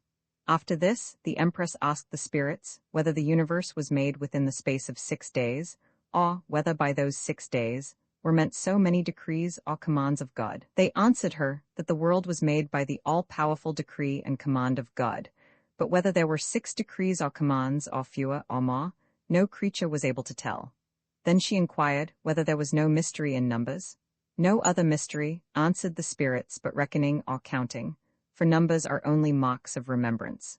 But what do you think of the number of 4, said she, which Kabbalists make such ado withal, and of the number of 10, when they say that 10 is all, and that all numbers are virtually comprehended in 4?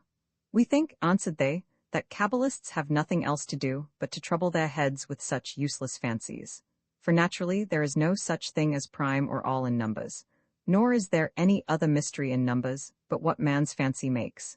But what men call prime or all, we do not know, because they do not agree in the number of their opinion. Then the Empress asked whether the number of 6 was a symbol of matrimony, as being made up of male and female, for 2 into 3 is 6.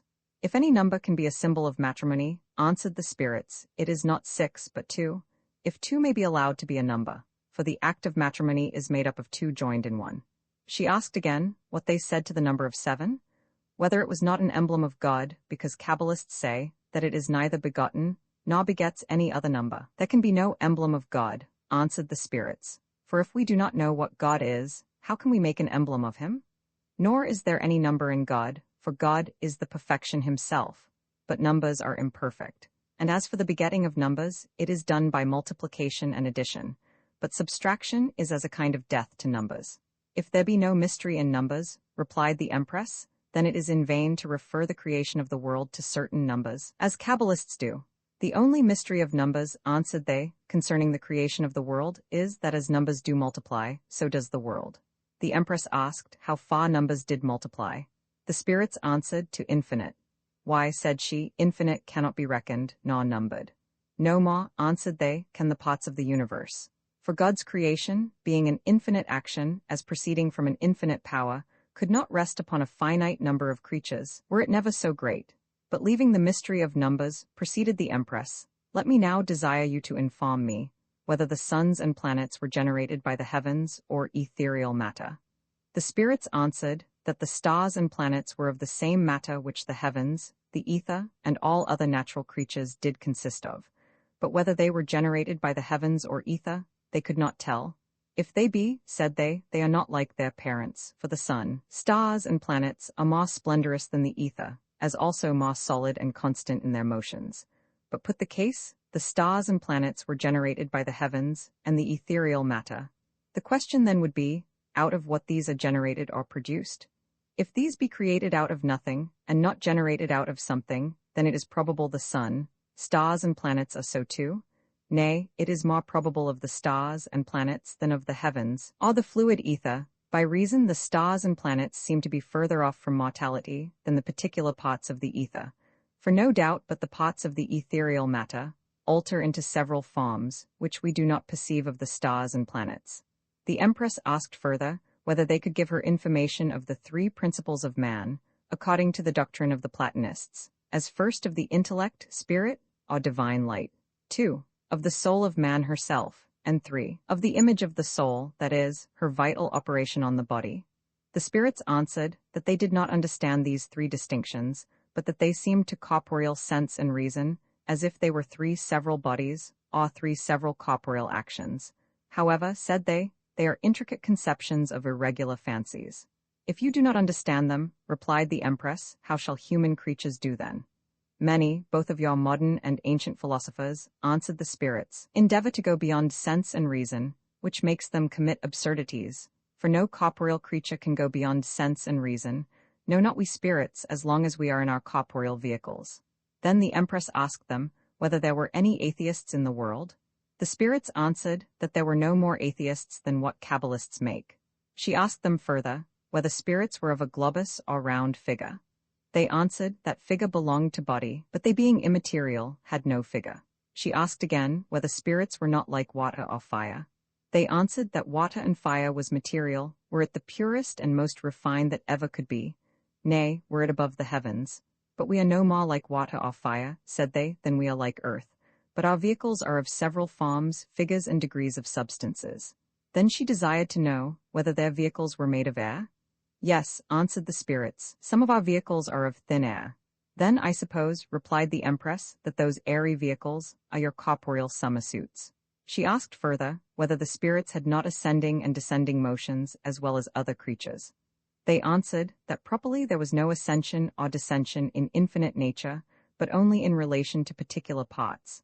And as for us spirits, said they, we can neither ascend nor descend without corporeal vehicles. Nor can our vehicles ascend or descend, but according to their several shapes and figures, for there can be no motion without body. The Empress asked them further whether there was not a world of spirits as well as there is of material creatures. No, answered they, for the word world implies a quantity or multitude of corporeal creatures, but we being immaterial can make no world of spirits. Then she desired to be informed when spirits were made. We do not know, answered they, how and when we were made, nor are we much inquisitive after it. Nay, if we did, it would be no benefit neither for us nor for you mortals to know it. The Empress replied that Kabbalists and divine philosophers said men's rational souls were immaterial, and stood as much in need of corporeal vehicles as spirits did. If this be so, answered the spirits, then you are hermaphrodites of nature. But your Kabbalists are mistaken, for they take the purest and subtlest parts of matter for immaterial spirits. Then the Empress asked, when the souls of mortals went out of their bodies, whether they went to heaven or hell, or whether they remained in airy vehicles. God's justice and mercy, answered they, is perfect and not imperfect. But if you mortals will have vehicles for your souls, and a place that is between heaven and hell, it must be purgatory, which is a place of purification, for which action fire is more proper than air. And so the vehicles of those souls that are in purgatory cannot be airy but fiery.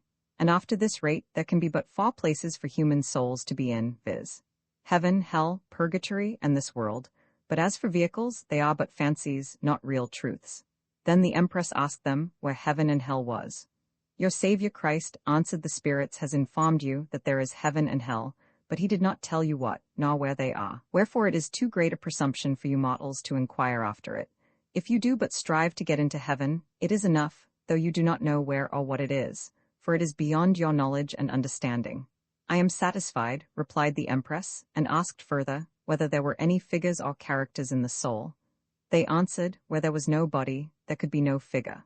Then she asked them, whether spirits could be naked, and whether they were of a dark or a light color. As for our nakedness, it is a very odd question, answered the spirits, and we do not know what you mean by a naked spirit, for you judge of us as of corporeal creatures. And as for color, said they, it is according to our vehicles. For color belongs to body, and as there is no body that is colorless, so there is no color that is bodiless. Then the Empress desired to be informed whether all souls were made at the first creation of the world. We know no more, answered the spirits, of the origin of human souls than we know of ourselves. She asked further whether human bodies were not burdensome to human souls. They answered that bodies made souls active as giving them motion, and if action was troublesome to souls, then bodies were so too. She asked again whether souls did choose bodies. They answered that Platonics believed the souls of lovers lived in the bodies of their beloved. But surely, said they, if there be a multitude of souls in a world of matter, they cannot miss bodies, for as soon as a soul is parted from one body, it enters into another. And souls having no motion of themselves, must of necessity be clothed or embodied with the next parts of matter. If this be so, replied the Empress, then I pray inform me, whether all matter be soulified. The spirits answered, they could not exactly tell that. But if it was true that matter had no other motion but what came from a spiritual power, and that all matter was moving, then no soul could quit a body, but she must, of necessity, enter into another soulified body, and then there would be 2 immaterial substances in one body. The Empress asked whether it was not possible that there could be 2 souls in one body. As for immaterial souls, answered the spirits, it is impossible, for there cannot be 2 immaterials in one inanimate body, by reason they want parts and place, being bodiless, but there may be numerous material souls in one composed body, by reason every material part has a material natural soul. For nature is but one infinite self-moving, living and self-knowing body, consisting of the 3 degrees of inanimate, sensitive and rational matter, so intermixed together, that no part of nature, were it an atom, can be without any of these 3 degrees. The sensitive is the life, the rational the soul, and the inanimate part, the body of infinite nature. The Empress was very well satisfied with this answer, and asked further, whether souls did not give life to bodies? No, answered they, but spirits and divine souls have a life of their own, which is not to be divided, being purer than a natural life, for spirits are incorporeal, and consequently indivisible. But when the soul is in its vehicle, said the Empress, then methinks she is like the sun, and the vehicle like the moon. No, answered they, but the vehicle is like the sun, and the soul like the moon, for the soul hath motion from the body, as the moon has light from the sun. Then the Empress asked the spirits whether it was an evil spirit that tempted Eve and brought all the mischiefs upon mankind, or whether it was the serpent. They answered that spirits could not commit actual evils. The Empress said they might do it by persuasions. They answered that persuasions were actions, but the Empress, not being contented with this answer, asked whether there was not a supernatural evil. The spirits answered that there was a supernatural good, which was God, but they knew of no supernatural evil that was equal to God. Then she desired to know whether evil spirits were reckoned amongst the beasts of the field. They answered that many beasts of the field were harmless creatures, and very serviceable for man's use. And though some were accounted fierce and cruel, yet did they exercise their cruelty upon other creatures, for the most part to no other end, but to get themselves food, and to satisfy their natural appetite. But certainly, said they, you men are more cruel to one another than evil spirits are to you. And as for their habitations in desolate places, we having no communion with them, can give you no certain account thereof. But what do you think, said the Empress, of good spirits? May not they be compared to the fowls of the air? They answered, there were many cruel and ravenous fowls as well in the air, as there were fierce and cruel beasts on earth, so that the good are always mixed with the bad. She asked further whether the fiery vehicles were a heaven or a hell, or at least a purgatory to the souls. They answered that if the souls were immaterial, they could not burn, and then fire would do them no harm. And though hell was believed to be an undecaying and unquenchable fire, yet heaven was no fire. The Empress replied that heaven was a light. Yes, said they, but not a fiery light. Then she asked whether the different shapes and sorts of vehicles made the souls and other immaterial spirits miserable or blessed. The vehicles, answered they, make them neither better nor worse. For though some vehicles sometimes may have power over others, yet these by turns may get some power again over them, according to the several advantages and disadvantages of particular natural parts. The Empress asked further whether animal life came out of the spiritual world and did return thither again. The spirits answered they could not exactly tell. But if it were so, then certainly animal lives must leave their bodies behind them, otherwise the bodies would make the spiritual world a mixed world, that is, partly material and partly immaterial. But the truth is, said they, spirits being immaterial, cannot properly make a world. For a world belongs to material, not to immaterial creatures. If this be so, replied the Empress, then certainly there can be no world of lives and forms without matter? No, answered the spirits, nor a world of matter without lives and forms, for natural lives and forms cannot be immaterial, no more than matter can be immovable. And therefore natural lives, forms and matter are inseparable. Then the Empress asked whether the first man did feed on the best sorts of the fruits of the earth, and the beasts on the worst. The spirits answered that unless the beasts of the field were bought out of manured fields and gardens, they would pick and choose the best fruits as well as men. And you may plainly observe it, said they, in squirrels and monkeys, how they are the best choosers of nuts and apples, and how birds do pick and feed on the most delicious fruits, and worms on the best roots, and most savory herbs, by which you may see that those creatures live and feed better than men do, except you will say that artificial cookery is better and more wholesome than the natural. Again, the Empress asked whether the first man gave names to all the several sorts of fishes in the sea and fresh waters. No, answered the spirits, for he was an earthly and not a watery creature, and therefore could not know the several sorts of fishes. Why, replied the Empress, he was no more an airy creature than he was a watery one, and yet he gave names to the several sorts of fowls and birds of the air. Fowls, answered they, are partly airy and partly earthly creatures, not only because they resemble beasts and men in their flesh, but because their rest and dwelling places are on earth. For they build their nests, lay their eggs, and hatch their young, not in the air, but on the earth. Then she asked whether the first man did give names to all the various sorts of creatures that live on the earth. Yes, answered they, to all those that were presented to him, all he had knowledge of, that is, to all the prime sorts, but not to every particular. For of mankind, said they, there were but two at first, and as they did increase, so did their names. But said the Empress, who gave the names to the several sorts of fish, the posterity of mankind, answered they. Then she inquired whether there were no more kinds of creatures now than at the first creation. They answered that there were no more nor fewer kinds of creatures than there are now, but there are, without question, more particular sorts of creatures now than there were then.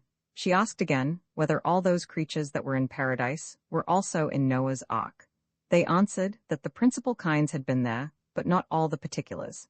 Then she would fain know how it came that both spirits and men did fall from a blessed into so miserable a state and condition as they are now in.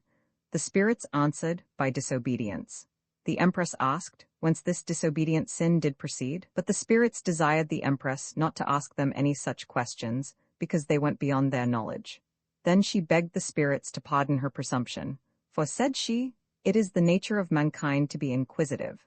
Natural desire of knowledge, answered the spirits, is not blamable, so you do not go beyond what your natural reason can comprehend. Then I'll ask no more, said the Empress, for fear I should commit some error. But one thing I cannot but acquaint you withal. What is that? Said the spirits. I have a great desire, answered the Empress, to make a Kabbalah. What kind of Kabbalah? Asked the spirits. The Empress answered, the Jews' Kabbalah.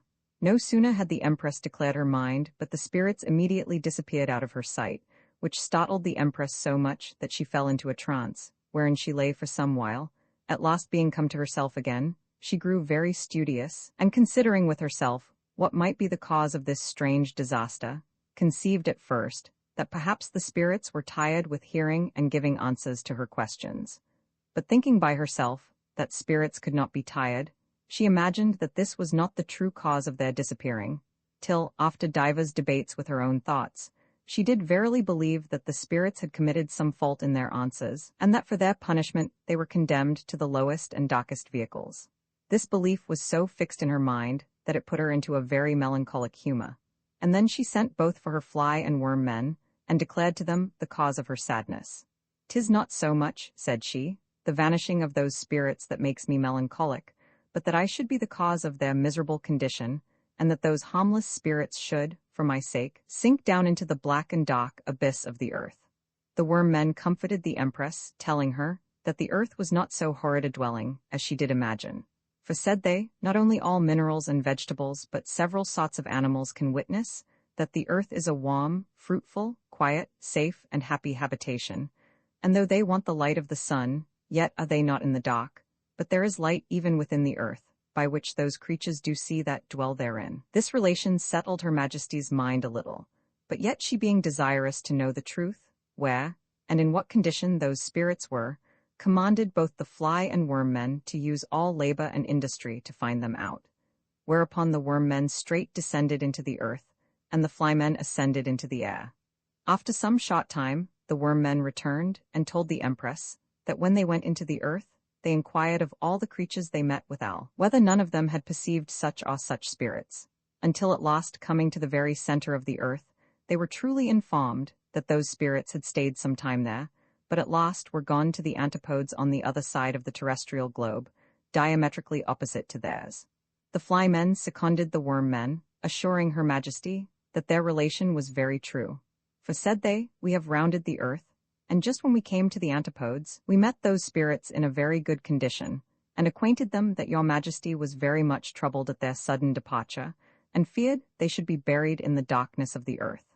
Whereupon the spirits answered us that they were sorry for having occasioned such sadness and trouble in your Majesty, and desired us to tell your Majesty that they feared no darkness, for their vehicles were of such a sort of substance as cat's eyes, glowworms' tails, and rotten wood, carrying their light along with them, and that they were ready to do your Majesty what service they could in making your Kabbalah. At which relation the Empress was exceedingly glad, and rewarded both her fly and worm men bountifully. After some time, when the spirits had refreshed themselves in their own vehicles, they sent one of their nimblest spirits to ask the Empress whether she would have a scribe, or whether she would write the Kabbalah herself. The Empress received the proffer which they made her, with all civility, and told them that she desired a spiritual scribe. The spirits answered that they could dictate but not write, except they put on a hand or arm, or else the whole body of man. The Empress replied, how can spirits arm themselves with gantlets of flesh? As well, answered they, as man can arm himself with a gantlet of steel. If it be so, said the Empress, then I will have a scribe. Then the spirits asked her whether she would have the soul of a living or a dead man. Why, said the Empress, can the soul quit a living body and wander or travel abroad? Yes, answered they, for according to Plato's doctrine, there is a conversation of souls, and the souls of lovers live in the bodies of their beloved. Then I will have, answered she, the soul of some ancient famous writer, either of Aristotle, Pythagoras, Plato, Epicurus, or the like. The spirits said that those famous men were very learned, subtle, and ingenious writers, but they were so wedded to their own opinions that they would never have the patience to be scribes. Then, said she, I'll have the soul of one of the most famous modern writers, as either of Galileo, Gassendi, Descartes, Helmont, Hobbes, H. Ma, etc. The spirits answered that they were fine, ingenious writers, but yet so self-conceited that they would scorn to be scribes to a woman. But, said they, there's a lady, the Duchess of Newcastle, which although she is not one of the most learned, eloquent, witty, and ingenious, yet she is a plain and rational writer. For the principle of her writings is sense and reason, and she will, without question, be ready to do you all the service she can. That lady then, said the Empress, will I choose for my scribe, neither will the Emperor have reason to be jealous, she being one of my own sex. In truth, said the spirit, husbands have reason to be jealous of platonic lovers, for they are very dangerous, as being not only very intimate and close, but subtle and insinuating. You say well, replied the Empress, wherefore I pray send me the Duchess of Newcastle's soul, which the spirit did. and after she came to wait on the Empress, at her first arrival the Empress embraced and saluted her with a spiritual kiss. Then she asked her whether she could write.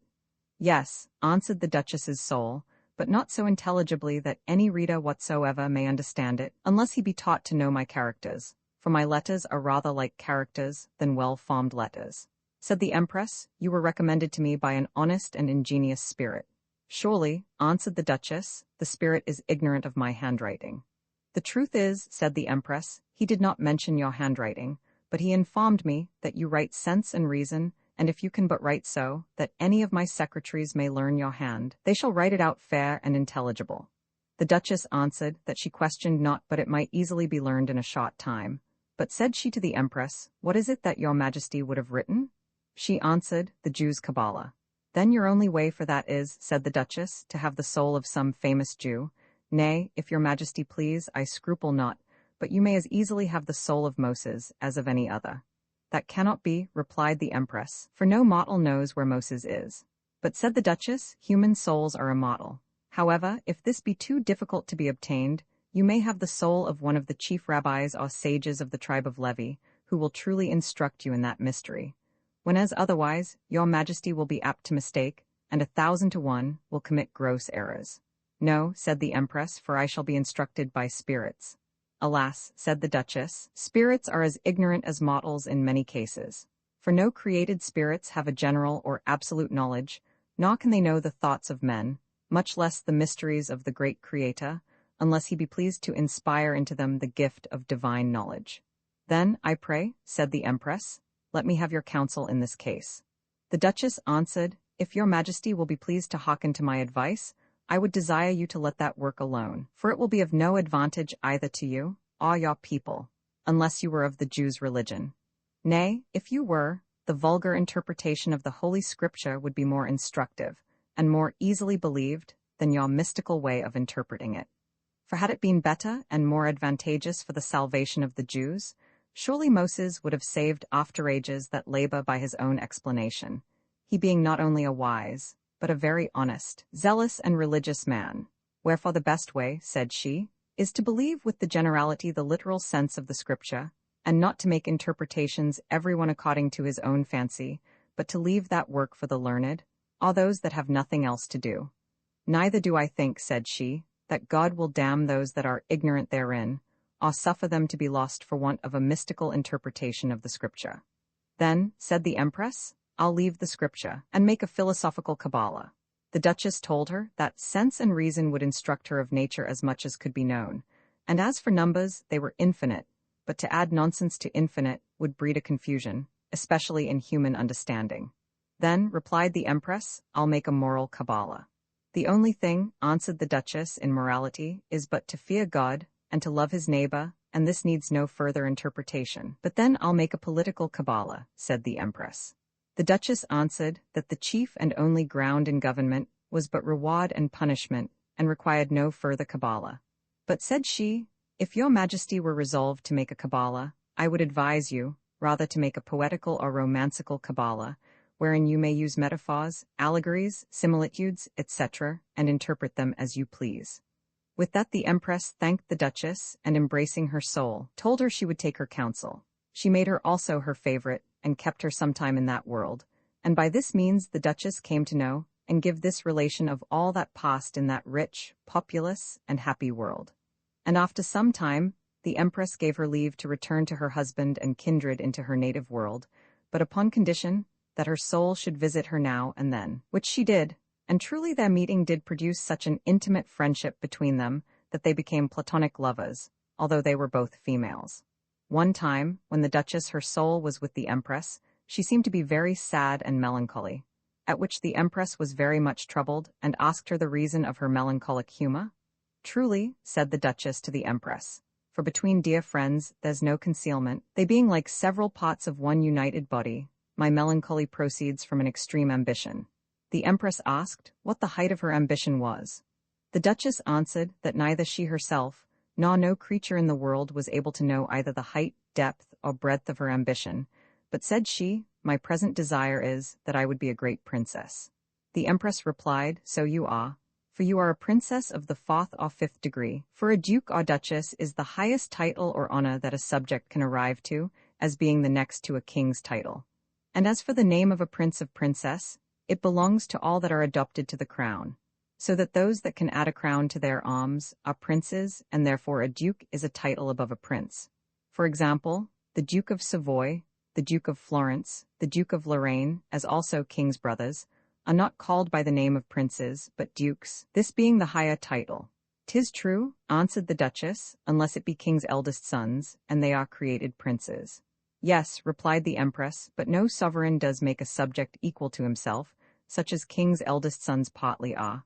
And although some dukes be sovereigns, yet I never heard that a prince by his title is sovereign, by reason the title of a prince is more a title of honor than of sovereignty.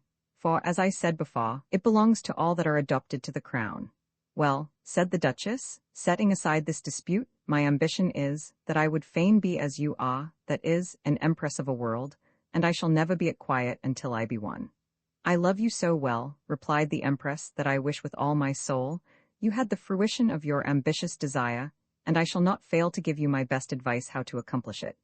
The best informers are the immaterial spirits, and they'll soon tell you whether it be possible to obtain your wish." "But," said the duchess, "I have little acquaintance with them, for I never knew any before the time you sent for me."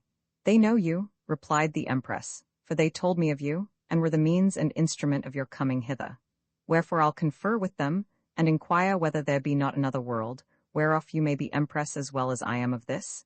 No sooner had the empress said this, but some immaterial spirits came to visit her, of whom she inquired, whether there were but 3 worlds in all, to wit, the blazing world where she was in, the world which she came from, and the world where the duchess lived. The spirits answered that there were more numerous worlds than the stars which appeared in these 3 mentioned worlds. Then the empress asked whether it was not possible that her dearest friend the Duchess of Newcastle might be empress of one of them.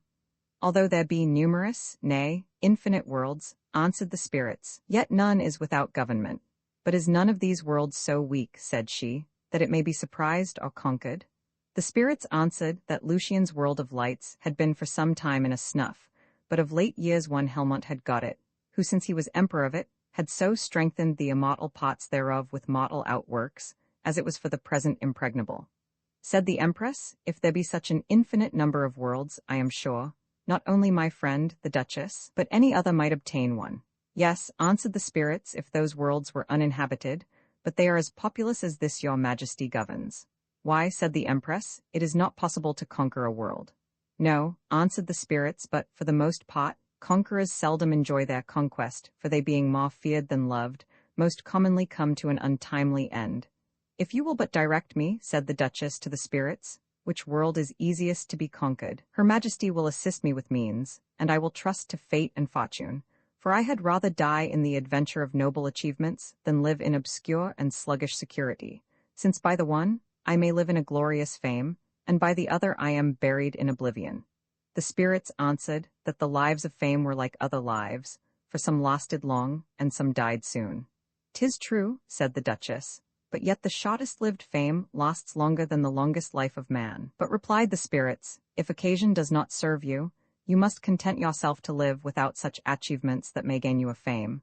But we wonder," proceeded the spirits, "that you desire to be empress of a terrestrial world, when as you can create yourself a celestial world if you please." "What?" said the empress, "can any mortal be a creator?"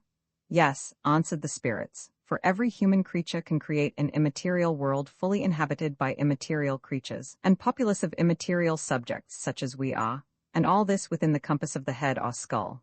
Nay, not only so, but he may create a world of what fashion and government he will, and give the creatures thereof such motions, figures, forms, colors, perceptions, etc., as he pleases, and make whirlpools, lights, pressures, and reactions, etc., as he thinks best. Nay, he may make a world full of veins, muscles, and nerves, and all these to move by one jolt or stroke. Also he may alter that world as often as he pleases, or change it from a natural world to an artificial. He may make a world of ideas, a world of atoms, a world of lights, or whatsoever his fancy leads him to.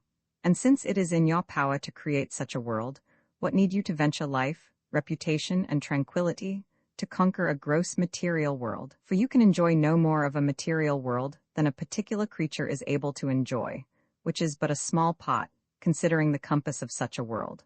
And you may plainly observe it by your friend the Empress here, which although she possesses a whole world, yet enjoys she but a part thereof. Neither is she so much acquainted with it that she know all the places, countries, and dominions she governs. The truth is, a sovereign monarch has the general trouble, but the subjects enjoy all the delights and pleasures in parts, for it is impossible that a kingdom, nay, a country, should be enjoyed by one person at once, except he take the pains to travel into every part, and endure the inconveniencies of going from one place to another. Wherefore, since glory, delight, and pleasure lives but in other men's opinions, and can neither add tranquillity to your mind nor give ease to your body, why should you desire to be empress of a material world, and be troubled with the cares that attend government? Whenas by creating a world within yourself, you may enjoy all both in whole and in parts, without control or opposition, and may make what world you please, and alter it when you please, and enjoy as much pleasure and delight as a world can afford you? You have converted me, said the Duchess to the spirits, from my ambitious desire. Wherefore, I'll take your advice, reject and despise all the worlds without me, and create a world of my own. The Empress said, if I do make such a world, then I shall be mistress of two worlds, one within, and the other without me.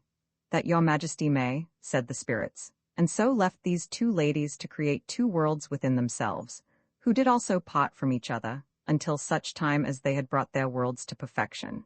The Duchess of Newcastle was most earnest and industrious to make her world, because she had none at present, and first she resolved to frame it according to the opinion of Thales, but she found herself so much troubled with demons, that they would not suffer her to take her own will, but forced her to obey their orders and commands, which she being unwilling to do, left off from making a world that way, and began to frame one according to Pythagoras's doctrine. But in the creation thereof, she was so puzzled with numbers, how to order and compose the several parts, that she having no skill in arithmetic, was forced also to desist from the making of that world. Then she intended to create a world according to the opinion of Plato, but she found more trouble and difficulty in that than in the two former. For the numerous ideas having no other motion but what was derived from her mind, whence they did flow and issue out, made it a far harder business to her to impart motion to them than puppet players have in giving motion to every several puppet, insomuch that her patience was not able to endure the trouble which those ideas caused her.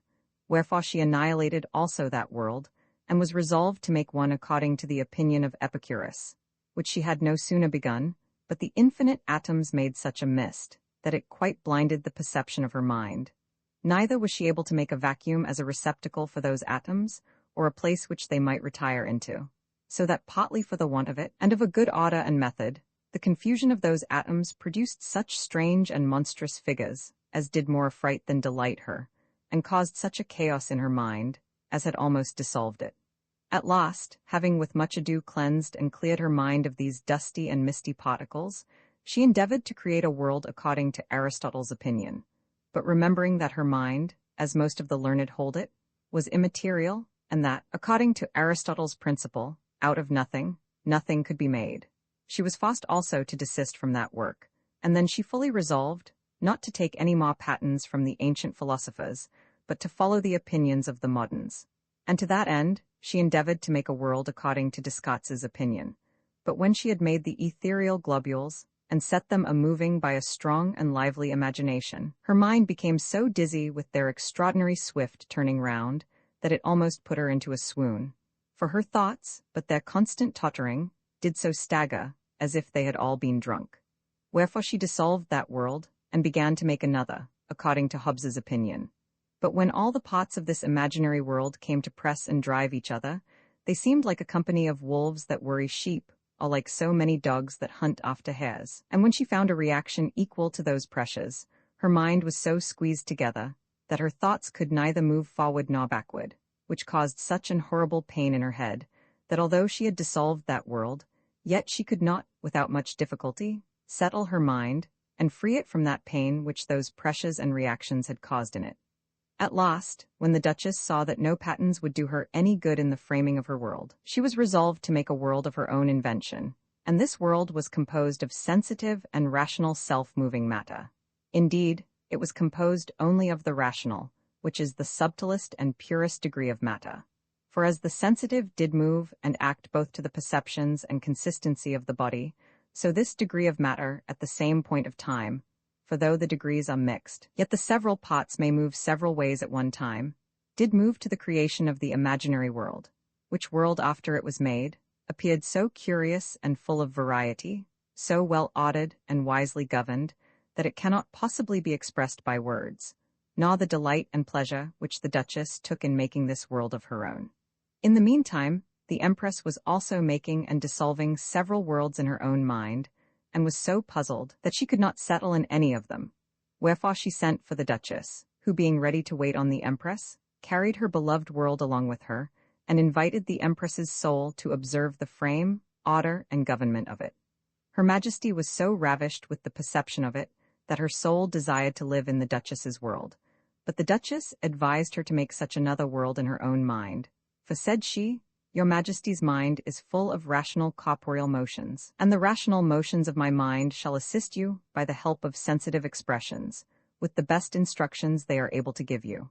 The Empress, being thus persuaded by the Duchess to make an imaginary world of her own, followed her advice, and after she had quite finished it, and framed all kinds of creatures proper and useful for it, strengthened it with good laws, and beautified it with arts and sciences, having nothing else to do, unless she did dissolve her imaginary world, or made some alterations in the blazing world she lived in, which yet she could hardly do, by reason it was so well ordered that it could not be mended, for it was governed without secret and deceiving policy. Neither was there any ambitious factions, malicious detractions, civil dissensions, or homebred quarrels, divisions in religion, foreign wars, etc., but all the people lived in a peaceful society, united tranquillity, and religious conformity. She was desirous to see the world the Duchess came from, and observe therein the several sovereign governments, laws, and customs of several nations. The Duchess used all the means she could to divert her from that journey, telling her that the world she came from was very much disturbed with factions, divisions, and wars, but the Empress would not be persuaded from her design, and lest the Emperor or any of his subjects should know of her travel, and obstruct her design, she sent for some of the spirits she had formerly conversed with Al, and inquired whether none of them could supply the place of her soul in her body at such a time, when she was gone to travel into another world. They answered, yes, they could. For not only one, said they, but many spirits may enter into your body, if you please. The Empress replied, she desired but one spirit to be viceroy of her body in the absence of her soul, but it must be an honest and ingenious spirit, and if it was possible, a female spirit. The spirits told her that there was no difference of sexes amongst them, but said they, we will choose an honest and ingenious spirit, and such a one as shall so resemble your soul, that neither the Emperor, nor any of his subjects, although the most divine, shall know whether it be your own soul or not, which the Empress was very glad at.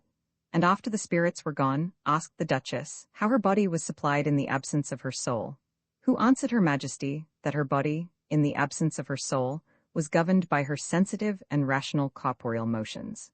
Thus those two female souls travelled together as lightly as two thoughts into the Duchess her native world, and, which is remarkable, in a moment viewed all the parts of it, and all the actions of all the creatures therein. Especially did the Empress's soul take much notice of the several actions of human creatures in all the several nations and parts of that world, and wondered that for all there were so many several nations, governments, laws, religions, opinions, etc., they should all yet so generally agree in being ambitious, proud, self-conceited, vain, prodigal, deceitful, envious, malicious, unjust, revengeful, irreligious, factious, etc. She did also admire that not any particular state, kingdom, or commonwealth was contented with their own shares, but endeavored to encroach upon their neighbors, and that their greatest glory was in plunder and slaughter, and yet their victories less than their expenses, and their losses more than their gains, but their being overcome, in a manner their utter ruin. But that she wondered most at was that they should prize or value dirt more than men's lives, and vanity more than tranquillity. For the Emperor of a world, said she, enjoys but a part, not the whole, so that his pleasure consists in the opinions of others. It is strange to me, answered the Duchess, that you should say thus, being yourself an Empress of a world, and not only of a world, but of a peaceable, quiet, and obedient world. 'Tis true, replied the Empress, but although it is a peaceable and obedient world, yet the government thereof is rather a trouble than a pleasure. For Otta cannot be without industry, contrivance, and direction. Besides, the magnificent state that great princes keep or ought to keep is troublesome. Then by your majesty's discourse, said the Duchess, I perceive that the greatest happiness in all worlds consist in moderation.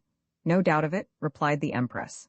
And after these two souls had visited all the several places, congregations and assemblies both in religion and state, the several courts of judicature and the like, in several nations, the Empress said, that of all the monarchs of the several parts of the world, she had observed the Grand Seigneur was the greatest, for his word was a law, and his power absolute. But the Duchess prayed the Empress to pardon her that she was of another mind, for said she, he cannot alter Mohammed's laws and religion, so that the law and church do govern the emperor, and not the emperor them. But replied the Empress, he has power in some particulars, as for example, to place and displace subjects in their particular governments of church and state, and having that, he has the command both over church and state, and none dares oppose him. 'Tis true, said the Duchess, but if it pleases your majesty, we will go into that part of the world whence I came to wait on your majesty, and there you shall see as powerful a monarch as the Grand Seigneur. For though his dominions are not of so large extent, yet they are much stronger, his laws are easy and safe, and he governs so justly and wisely, that his subjects are the happiest people of all the nations or parts of that world. This monarch, said the Empress, I have a great mind to see.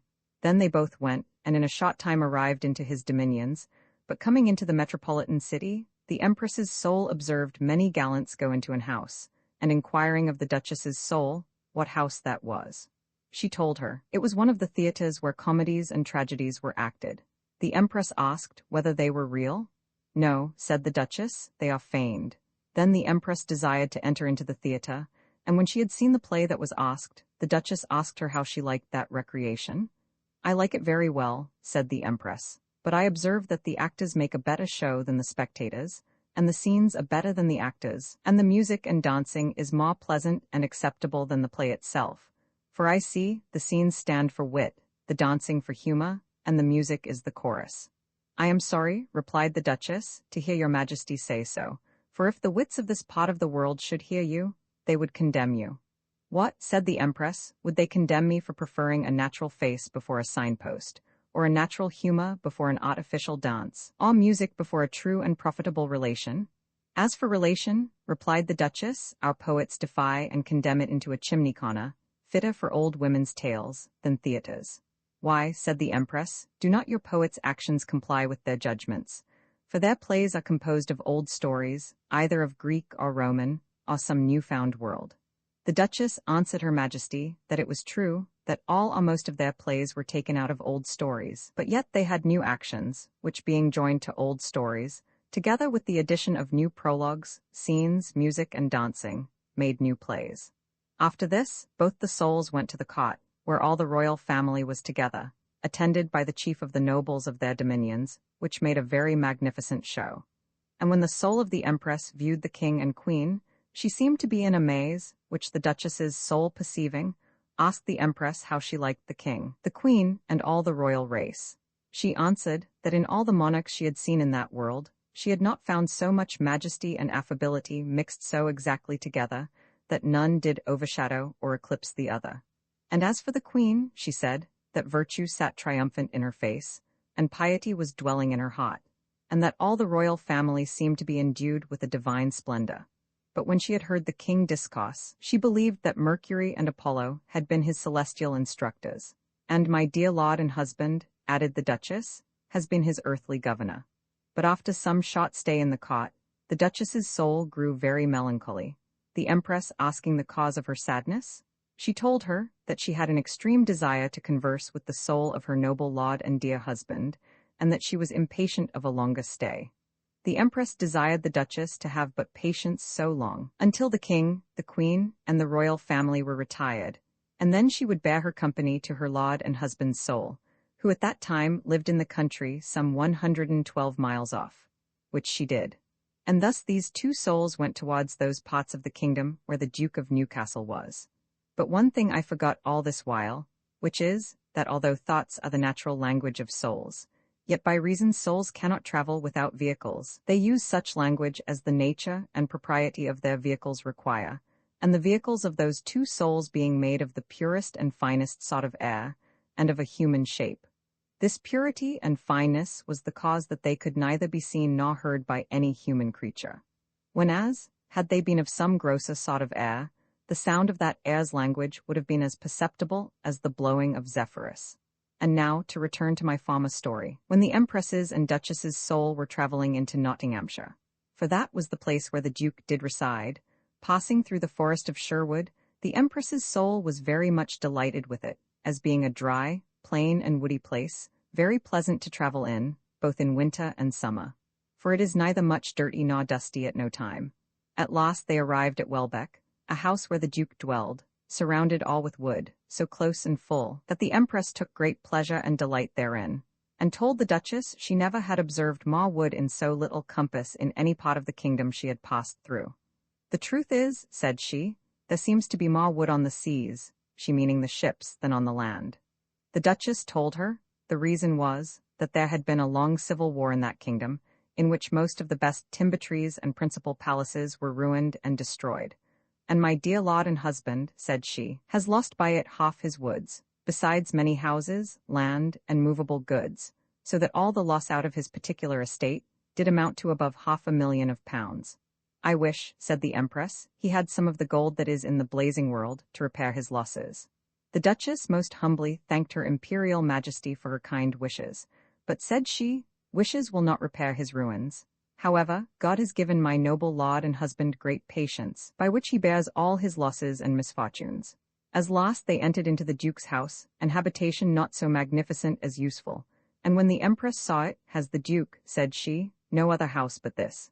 Yes, answered the Duchess, some 5 miles from this place he has a very fine castle called Bolsover. That place then, said the Empress, I desire to see. Alas, replied the Duchess, it is but a naked house, and unclothed of all furniture. However, said the Empress, I may see the manner of its structure and building. That you may, replied the Duchess, and as they were thus discoursing, the Duke came out of the house into the court, to see his horses of manage, whom when the Duchess's soul perceived, she was so overjoyed that her aerial vehicle became so splendorous, as if it had been enlightened by the sun, by which we may perceive that the passions of souls or spirits can alter their bodily vehicles. Then these two ladies' spirits went close to him, but he could not perceive them. And after the Empress had observed that art of manage, she was much pleased with it, and commended it as a noble pastime, and an exercise fit and proper for noble and heroic persons. But when the Duke was gone into the house again, those two souls followed him, where the Empress observing that he went to the exercise of the sword, and was such an excellent and unparalleled master thereof, she was as much pleased with that exercise as she was with the former. But the Duchess's soul being troubled, that her dear lord and husband used such a violent exercise before meat, for fear of overheating himself, without any consideration of the Empress's soul, left her aerial vehicle, and entered into her lord. The Empress's soul perceiving this, did the like. And then the Duke had 3 souls in one body, and had there been but some such souls more, the Duke would have been like the Grand Seigneur in his seraglio, only it would have been a Platonic seraglio. But the Duke's soul being wise, honest, witty, complacent, and noble, afforded such delight and pleasure to the Empress's soul by his conversation, that these 2 souls became enamored of each other, which the Duchess's soul perceiving, grew jealous at first, but then considering that no adultery could be committed amongst Platonic lovers, and that Platonism was divine, as being derived from divine Plato, cast forth of her mind that idea of jealousy.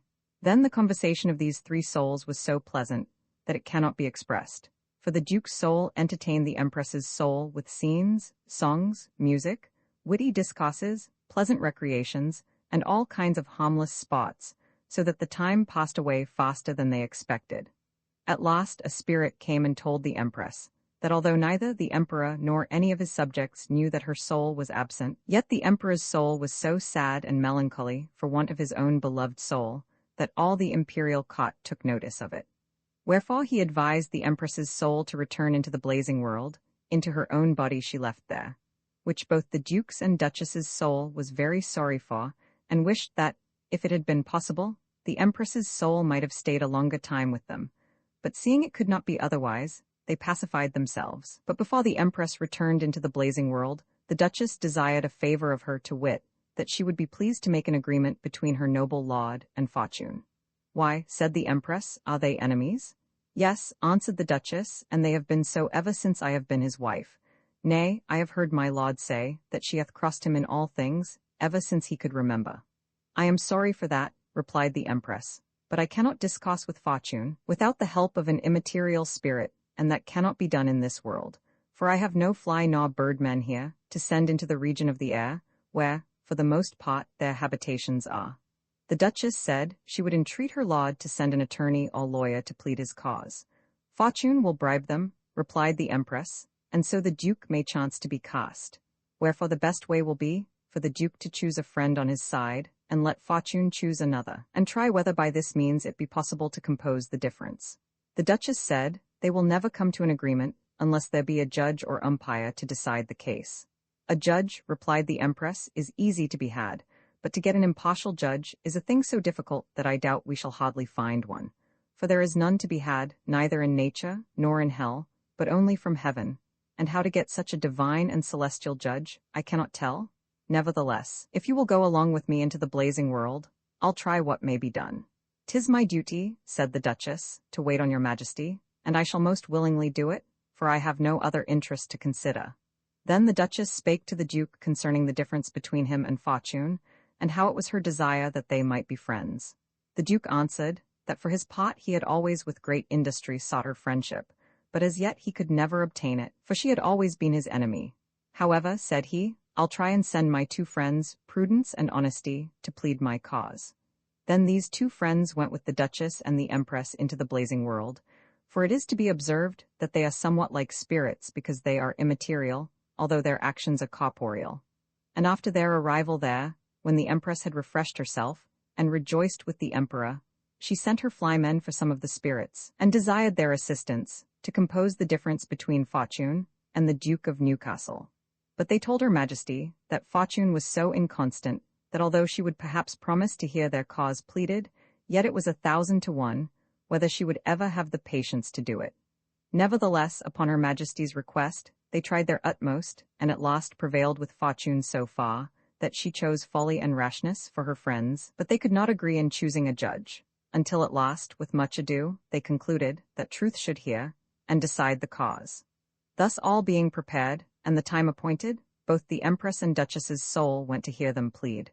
And when all the immaterial company was met, Fortune, standing upon a golden globe, made this following speech: Noble friends, we are met here to hear a cause pleaded concerning the difference between the Duke of Newcastle and myself, and though I am willing upon the persuasions of the ambassadors of the Empress, the immaterial spirits, to yield to it, yet it had been fit the Duke's soul should be present also, to speak for herself.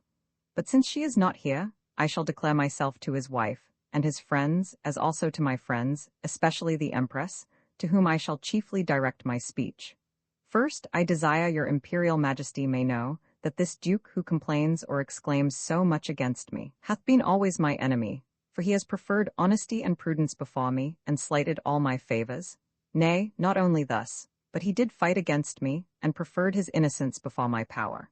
His friends' honesty and prudence, said he most scornfully, are more to be regarded than inconstant Fortune, who is only a friend to fools and knaves, for which neglect and scorn, whether I have not just reason to be his enemy, your Majesty may judge yourself. After Fortune had thus ended her speech, the Duchess's soul rose from her seat, and spake to the immaterial assembly in this manner: Noble friends, I think it fit, by your leave, to answer Lady Fortune in the behalf of my noble lord and husband, since he is not here himself, and since you have heard her complaint concerning the choice my lord made of his friends, and the neglect and disrespect he seemed to cast upon her, give me leave to answer that, first concerning the choice of his friends, he has proved himself a wise man in it, and as for the disrespect and rudeness her ladyship accuses him of, I dare say he is so much a gentleman, that I am confident he would never slight, scorn, or disrespect any of the female sex in all his lifetime, but was such a servant and champion for them,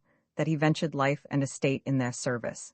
But being of an honest, as well as an honorable nature, he could not trust Fortune with that which he preferred above his life, which was his reputation, by reason Fortune did not side with those that were honest and honorable, but renounced them.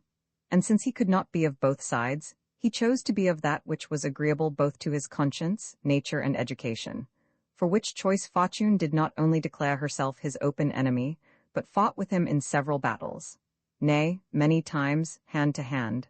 At last, she being a powerful princess, and as some believe, a deity, overcame him, and cast him into a banishment, where she kept him in great misery, ruined his estate, and took away from him most of his friends.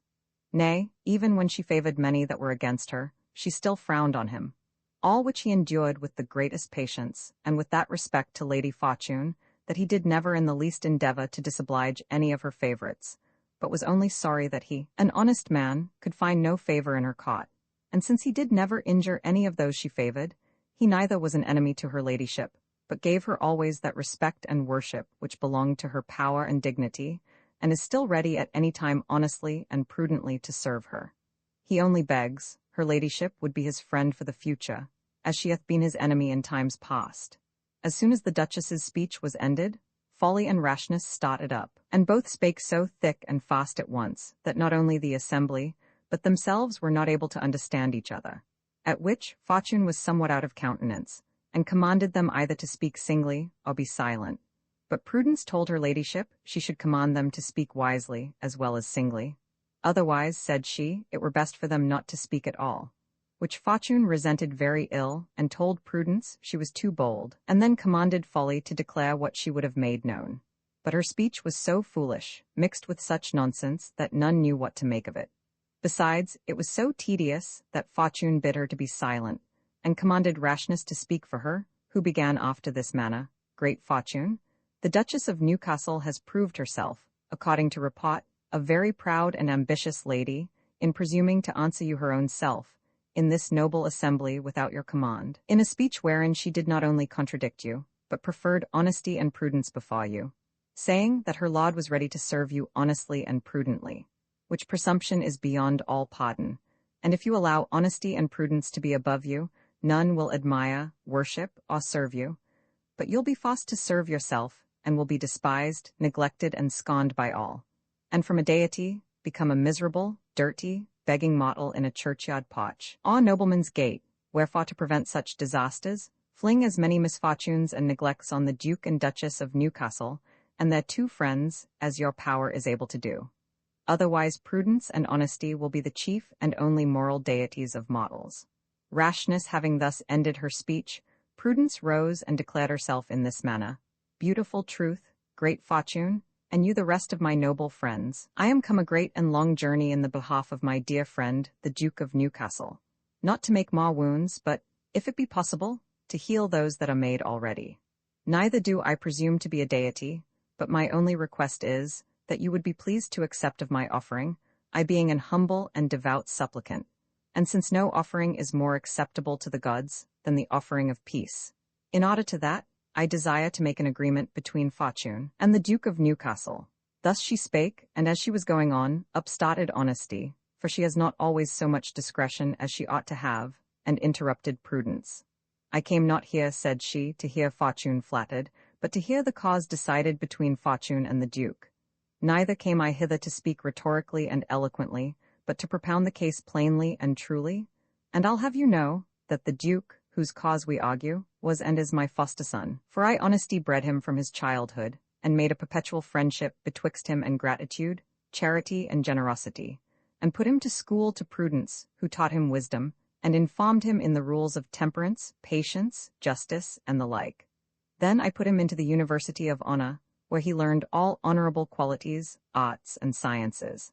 Afterward I sent him to travel through the world of actions, and made observation his governor, and in those his travels, he contracted a friendship with experience, all which made him fit for heaven's blessings and Fortune's favors. But she, hating all those that have merit and desert, became his inveterate enemy, doing him all the mischief she could, until the god of justice opposed Fortune's malice, and pulled him out of those ruins she had cast upon him, for this god's favorites were the Duke's champions. Wherefore to be an enemy to him were to be an enemy to the god of justice. In short, the true cause of Fortune's malice to this Duke is, that he would never flatter her. For I honesty did command him not to do it, or else he would be forced to follow all her inconstant ways, and obey all her unjust commands, which would cause a great reproach to him. But on the other side, prudence advised him not to despise fortune's favors, for that would be an obstruction and hindrance to his worth and merit. And he to obey both our advice and counsels, did neither flatter nor despise her, but was always humble and respectful to her so far as honor, honesty, and conscience would permit, all which I refer to truth's judgment, and expect her final sentence. Fortune, hearing thus honesty's plain speech, thought it very rude, and would not hearken to truth's judgment, but went away in a passion. At which both the Empress and Duchess were extremely troubled, that their endeavors should have no better effect. But honesty chid the Duchess, and said, she was to be punished for desiring so much fortune's favors. For it appears, said she, that you mistrust the gods' blessings. At which the Duchess wept, answering honesty, that she did neither mistrust the gods' blessings, nor rely upon fortune's favors, but desired only that her lord might have no potent enemies.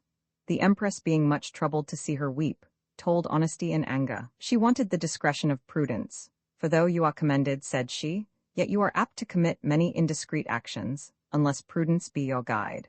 At which reproof Prudence smiled, and honesty was somewhat out of countenance, but they soon became very good friends, and after the Duchess's soul had stayed some time with the Empress in the blazing world, she begged leave of her to return to her lord and husband, which the Empress granted her, upon condition she should come and visit her as often as conveniently she could, promising that she would do the same to the Duchess. Thus the Duchess's soul, after she had taken her leave of the Empress, as also of the spirits, who with great civility promised her that they would endeavor in time to make a peace and agreement between Fortune and the Duke, returned with prudence and honesty into her own world. But when she was just upon her departure, the Empress sent to her, and desired that she might yet have some little conference with her before she went, which the Duchess most willingly granted her Majesty. And when she came to wait on her, the Empress told the Duchess that she being her dear platonic friend, of whose just and impartial judgment she had always a very great esteem, could not forbear, before she went from her, to ask her advice concerning the government of the blazing world.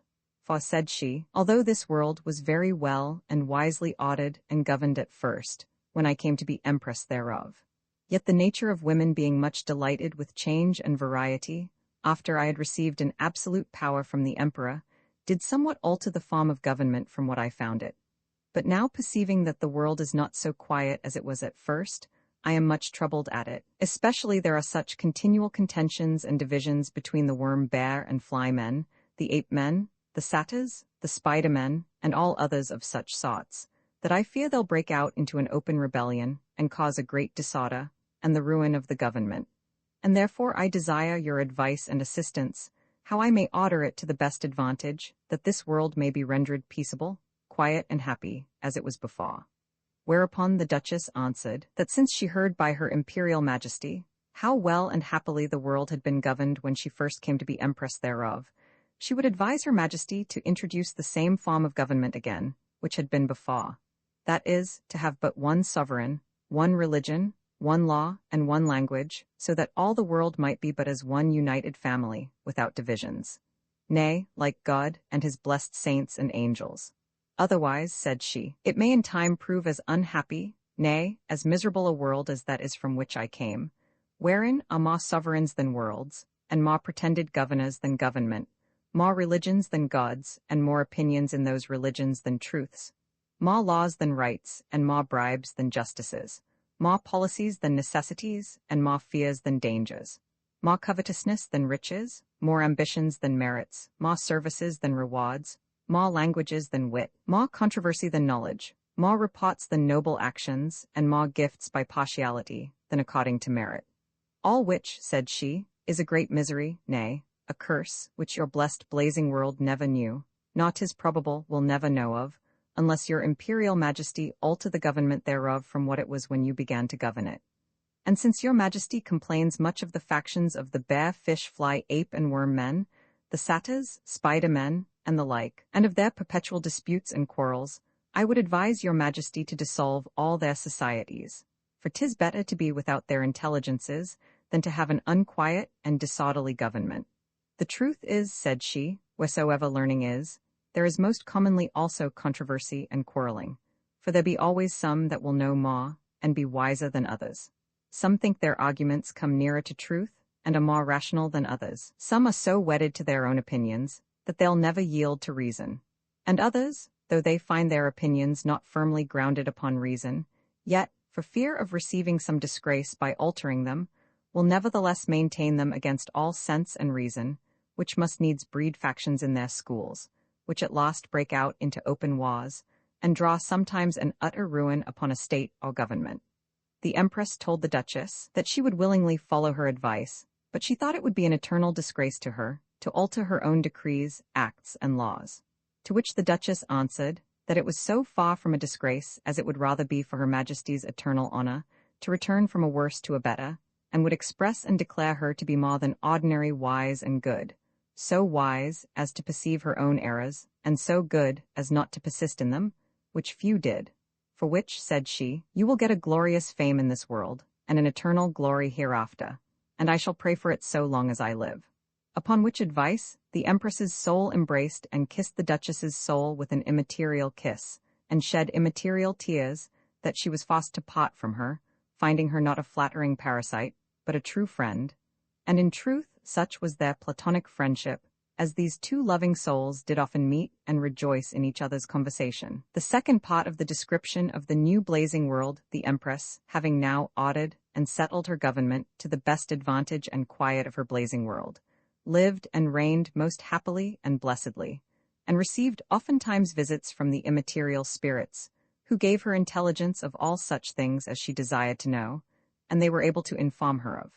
One time they told her how the world she came from was embroiled in a great war, and that most parts or nations thereof made war against that kingdom, which was her native country, where all her friends and relations did live.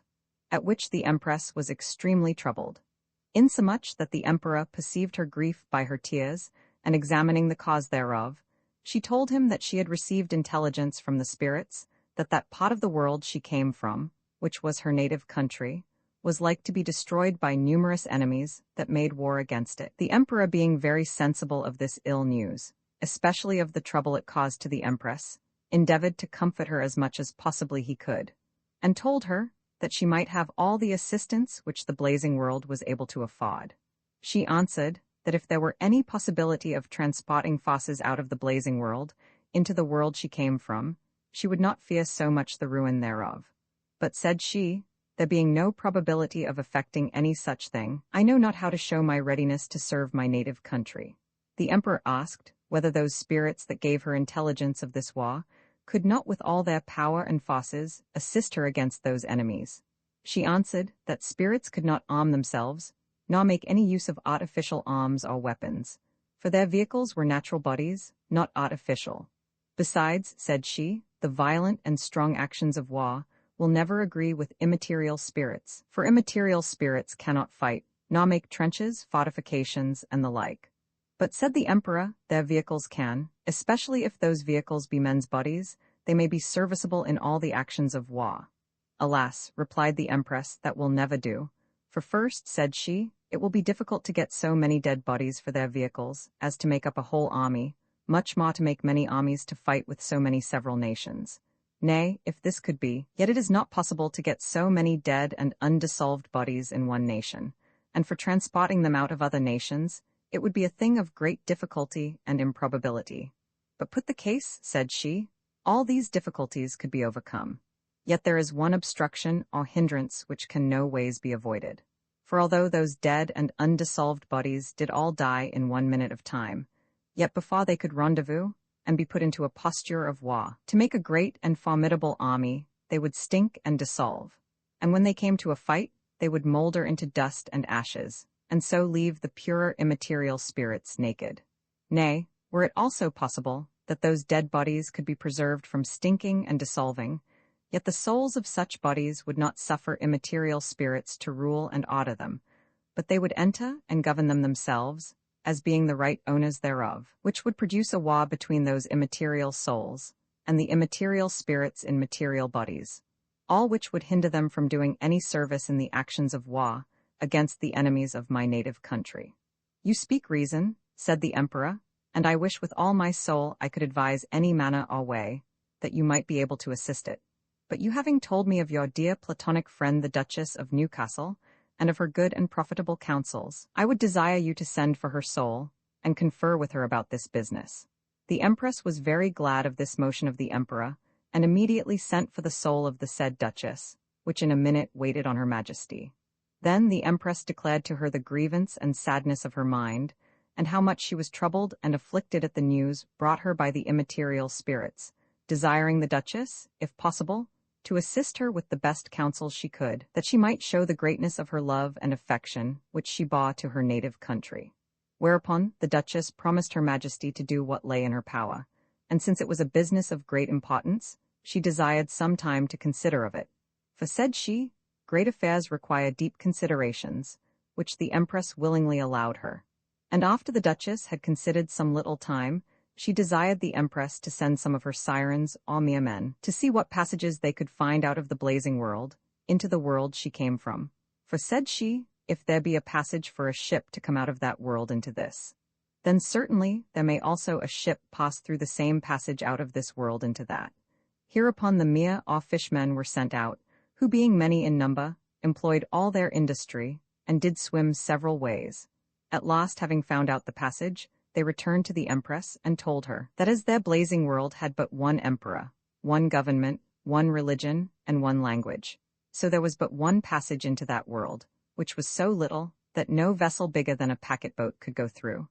Neither was that passage always open, but sometimes quite frozen up. At which relation both the Empress and Duchess seemed somewhat troubled, fearing that this would perhaps be an hindrance or obstruction to their design. At last the Duchess desired the Empress to send for her shipwrights, and all her architects, which were giants, who being called, the Duchess told them how some in her own world had been so ingenious as to contrive ships that could swim underwater, and asked whether they could do the like. The giants answered they had never heard of that invention. Nevertheless, they would try what might be done by art, and spare no labor or industry to find it out. In the meantime, while both the Empress and Duchess were in a serious council, after many debates, the Duchess desired but a few ships to transport some of the bird, worm, and bear men. Alas, said the Empress, what can such sorts of men do in the other world? Especially so few? They will be soon destroyed, for a musket will destroy numbers of birds at one shot.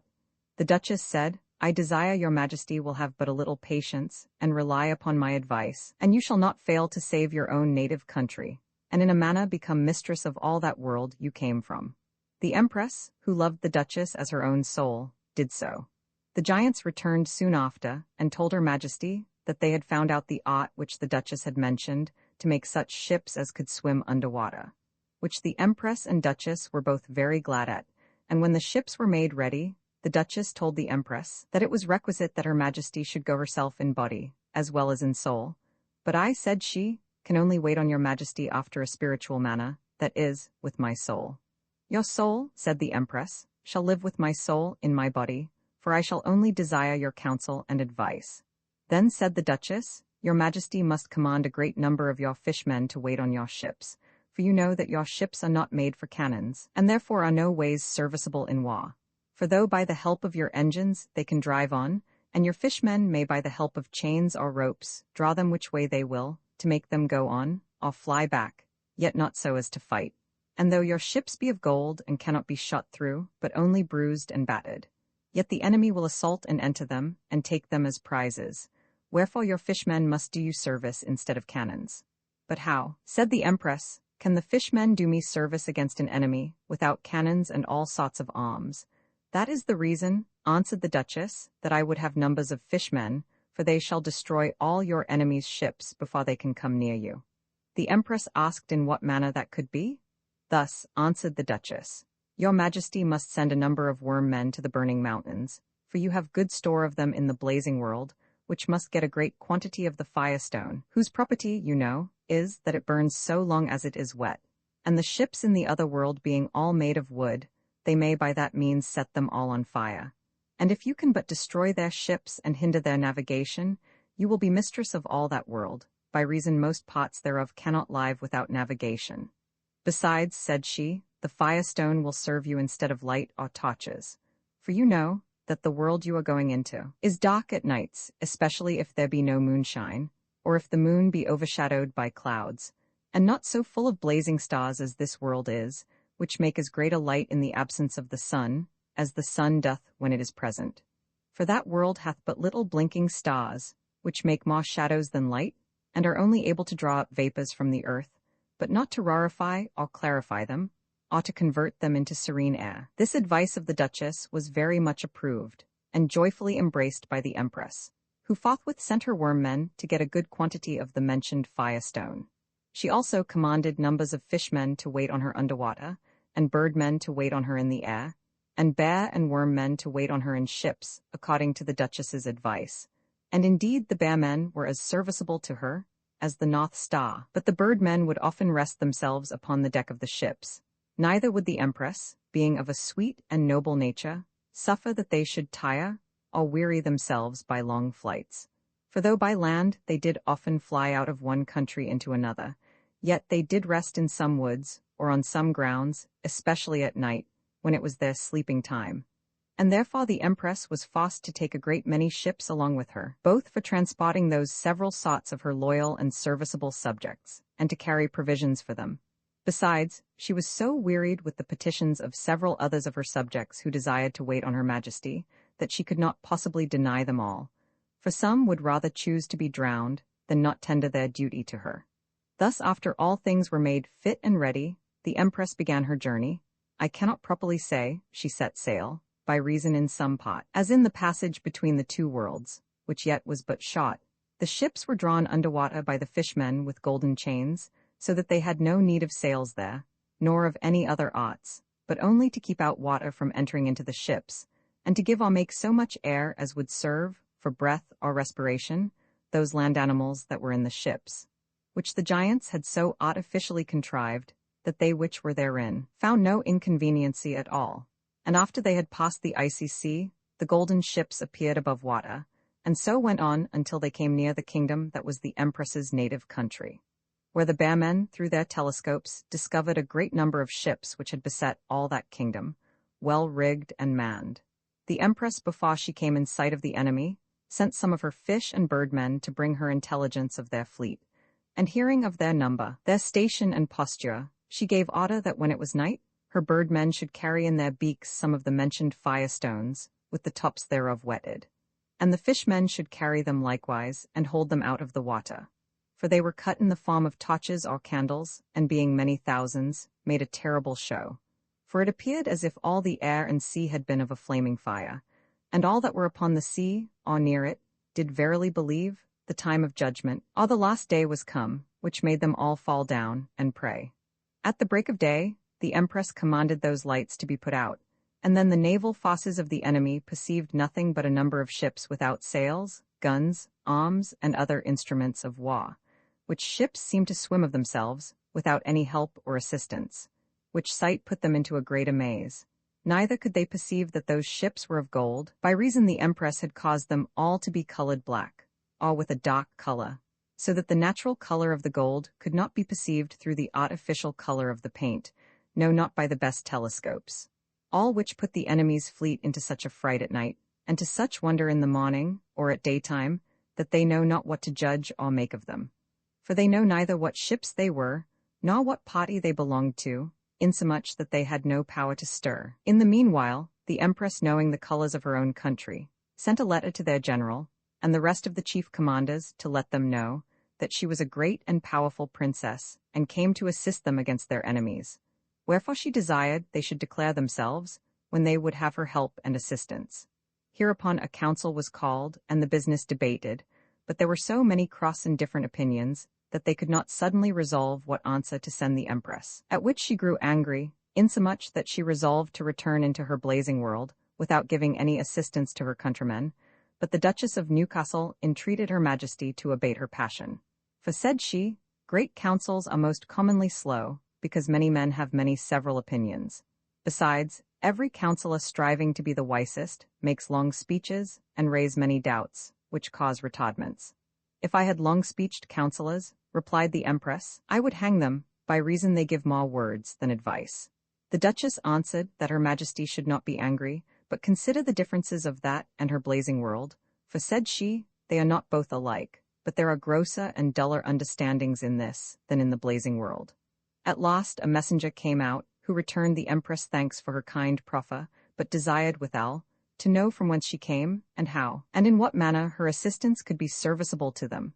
The empress answered that she was not bound to tell them whence she came, but as for the manner of her assistance, I will appear, said she, to your navy in a splendorous light, surrounded with fire. The messenger asked at what time they should expect her coming. I'll be with you, answered the empress, about 1 o'clock at night. With this report the messenger returned, which made both the poor counsellors and seamen much afraid, but yet they longed for the time to behold this strange sight. The appointed hour being come, the empress appeared with garments made of the star-stone, and was borne or supported above the water, upon the fishmen's heads and backs, so that she seemed to walk upon the face of the water, and the bird and fishmen carried the firestone, lighted both in the air and above the waters. Which sight, when her countrymen perceived at a distance, their hearts began to tremble, but coming something nearer, she left her torches, and appeared only in her garments of light, like an angel, or some deity, and all kneeled down before her, and worshipped her with all submission and reverence. But the empress would not come nearer than at such a distance where her voice might be generally heard, by reason she would not have that any of her accoutrements should be perceived, but the splendor thereof. And when she was come so near that her voice could be heard and understood by all, she made this following speech: Dear countrymen, for so you are, although you know me not. I being a native of this kingdom, and hearing that most part of this world had resolved to make war against it, and sought to destroy it, at least to weaken its naval force and power, have made a voyage out of another world, to lend you my assistance against your enemies. I come not to make bargains with you, or to regard my own interest more than your safety, but I intend to make you the most powerful nation of this world, and therefore I have chosen rather to quit my own tranquility, riches, and pleasure, than suffer you to be ruined and destroyed. All the return I desire is but your grateful acknowledgement, and to declare my power, love, and loyalty to my native country. For although I am now a great and absolute princess and empress of a whole world, yet I acknowledge that once I was a subject of this kingdom, which is but a small part of this world, and therefore I will have you undoubtedly believe that I shall destroy all your enemies before this following night, I mean those which trouble you by sea, and if you have any by land, assure yourself I shall also give you my assistance against them, and make you triumph over all that seek your ruin and destruction. Upon this declaration of the empress, when both the general and all the commanders in their several ships had returned their humble and hearty thanks to her majesty for so great a favor to them, she took her leave and departed to her own ships. But, good Lord, what several opinions and judgments did this produce in the minds of her countrymen? Some said she was an angel, others she was a sorceress, some believed her a goddess, others said the devil deluded them in the shape of a fine lady. The morning after, when the navies were to fight, the empress appeared upon the face of the waters, dressed in her imperial robes, which were all of diamonds and carbuncles. In one hand she held a buckler, made of one entire carbuncle, and in the other hand a spear of one entire diamond. On her head she had a cap of diamonds, and just upon the top of the crown was a star made of the star-stone, mentioned heretofore, and a half-moon made of the same stone was placed on her forehead. All her other garments were of several sorts of precious jewels, and having given her fishmen directions how to destroy the enemies of her native country, she proceeded to effect her design. The fishmen were to carry the firestones in cases of diamonds, for the diamonds in the blazing world are in splendor so far beyond the diamonds of this world, as pebble stones are to the best sort of this world's diamonds, and to uncase or uncover those firestones no sooner, but when they were just under the enemy's ships, or close at their sides, and then to wet them and set their ships on fire, which was no sooner done, but all the enemy's fleet was of a flaming fire, and coming to the place where the powder was, it straight blew them up, so that all the several navies of the enemies were destroyed in a short time, which when her countrymen did see, they all cried out with one voice, that she was an angel sent from God to deliver them out of the hands of their enemies. Neither would she return into the blazing world until she had forced all the rest of that world to submit to that same nation. In the meantime, the general of all their naval forces sent to their sovereign to acquaint him with their miraculous delivery and conquest, and with the empress's design of making him the most powerful monarch of all that world. After a short time, the empress sent herself to the sovereign of that nation to know in what she could be serviceable to him, who returning her many thanks, both for her assistance against his enemies, and her kind proffer to do him further service for the good and benefit of his nations, for he was king over several kingdoms, sent her word, that although she did partly destroy his enemies by sea, yet they were so powerful that they did hinder the trade and traffic of his dominions. To which the empress returned this answer, that she would burn and sink all those ships that would not pay him tribute, and forthwith sent to all the neighboring nations, who had any traffic by sea, desiring them to pay tribute to the king and sovereign of that nation where she was born, but they denied it with great scorn. Whereupon she immediately commanded her fishmen to destroy all strangers' ships that trafficked on the seas, which they did according to the empress's command. And when the neighboring nations and kingdoms perceived her power, they were so discomposed in their affairs and designs that they knew not what to do. At last they sent to the empress, and desired to treat with her, but could get no other conditions than to submit and pay tribute to the said king and sovereign of her native country. Otherwise, she was resolved to ruin all their trade and traffic by burning their ships. Long was this treaty, but in fine, they could obtain nothing, so that at last they were enforced to submit, by which the king of the mentioned nations became absolute master of the seas, and consequently of that world. By reason, as I mentioned heretofore, the several nations of that world could not well live without traffic and commerce, by sea as well as by land. But after a short time, those neighboring nations finding themselves so much enslaved, that they were hardly able to peep out of their own dominions without a chargeable tribute, they all agreed to join again their forces against the king and sovereign of the said dominions, which when the empress received notice of, she sent out her fishmen to destroy, as they had done before, the remainder of all their naval power, by which they were soon forced again to submit, except some nations which could live without foreign traffic, and some whose trade and traffic was merely by land. These would no ways be tributary to the mentioned king. The empress sent them word, that in case they did not submit to him, she intended to fire all their towns and cities, and reduce them by force to what they would not yield with a good will. But they rejected and scorned her majesty's message, which provoked her anger so much, that she resolved to send her bird and worm men thither, with order to begin first with their smaller towns, and set them on fire. For she was loath to make more spoil than she was forced to do, and if they remained still obstinate in their resolutions, to destroy also their greater cities. The only difficulty was how to convey the worm men conveniently to those places. But they desired that her majesty would but set them upon any part of the earth of those nations, and they could travel within the earth as easily and as nimbly as men upon the face of the earth, which the empress did according to their desire. But before both the bird and worm men began their journey, the empress commanded the bear men to view through their telescopes what towns and cities those were that would not submit, and having a full information thereof, she instructed the bird and bear men what towns they should begin withal. In the meanwhile, she sent to all the princes and sovereigns of those nations, to let them know that she would give them a proof of her power, and check their obstinacies by burning some of their smaller towns, and if they continued still in their obstinate resolutions, that she would convert their smaller loss into a total ruin. She also commanded her birdmen to make their flight at night, lest they be perceived.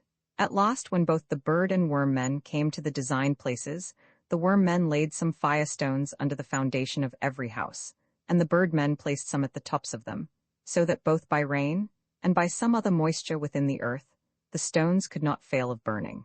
The bird men, in the meantime, having learned some few words of their language, told them that the next time it did rain, their towns would be all on fire, at which they were amazed to hear men speak in the air. But withal they laughed when they heard them say that rain should fire their towns, knowing that the effect of water was to quench, not produce fire.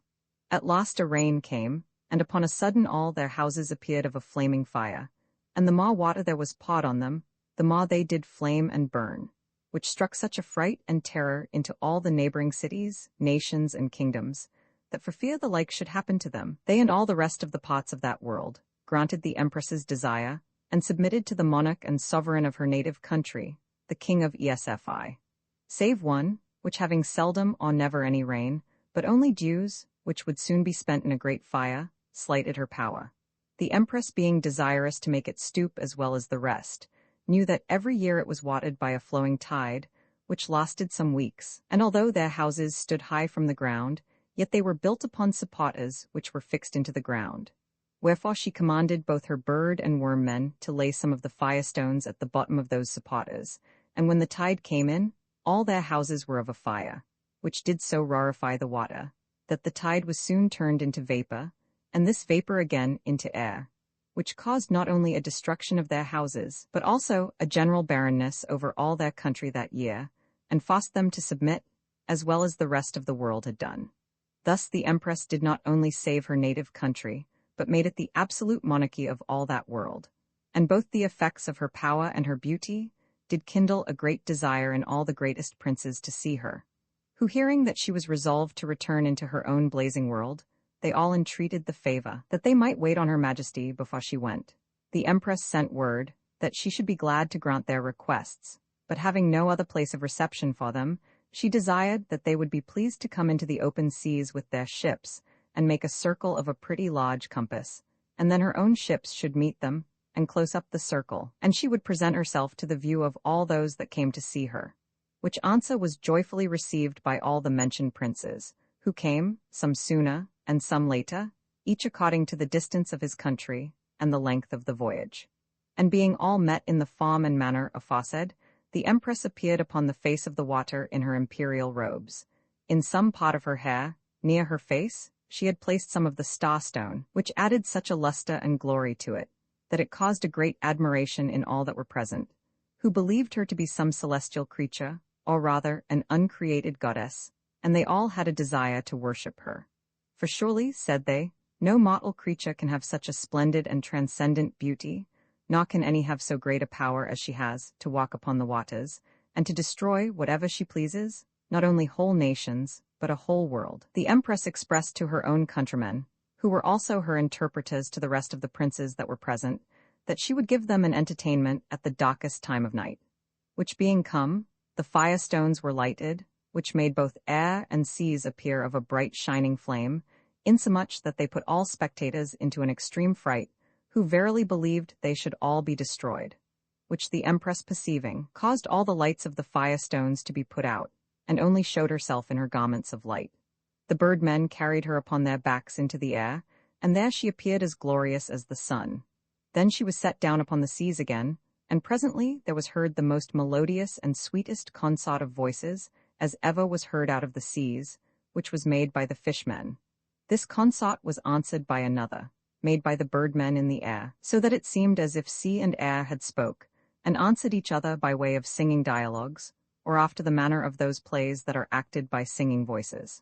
But when it was upon break of day, the empress ended her entertainment, and at full daylight all the princes perceived that she went into the ship wherein the prince and monarch of her native country was, the king of Esfi, with whom she had several conferences, and having assured him of the readiness of her assistance whensoever he required it, telling him withal that she wanted no intelligence, she went forth again upon the waters, and being in the midst of the circle made by those ships that were present, she desired them to draw somewhat nearer, that they might hear her speak.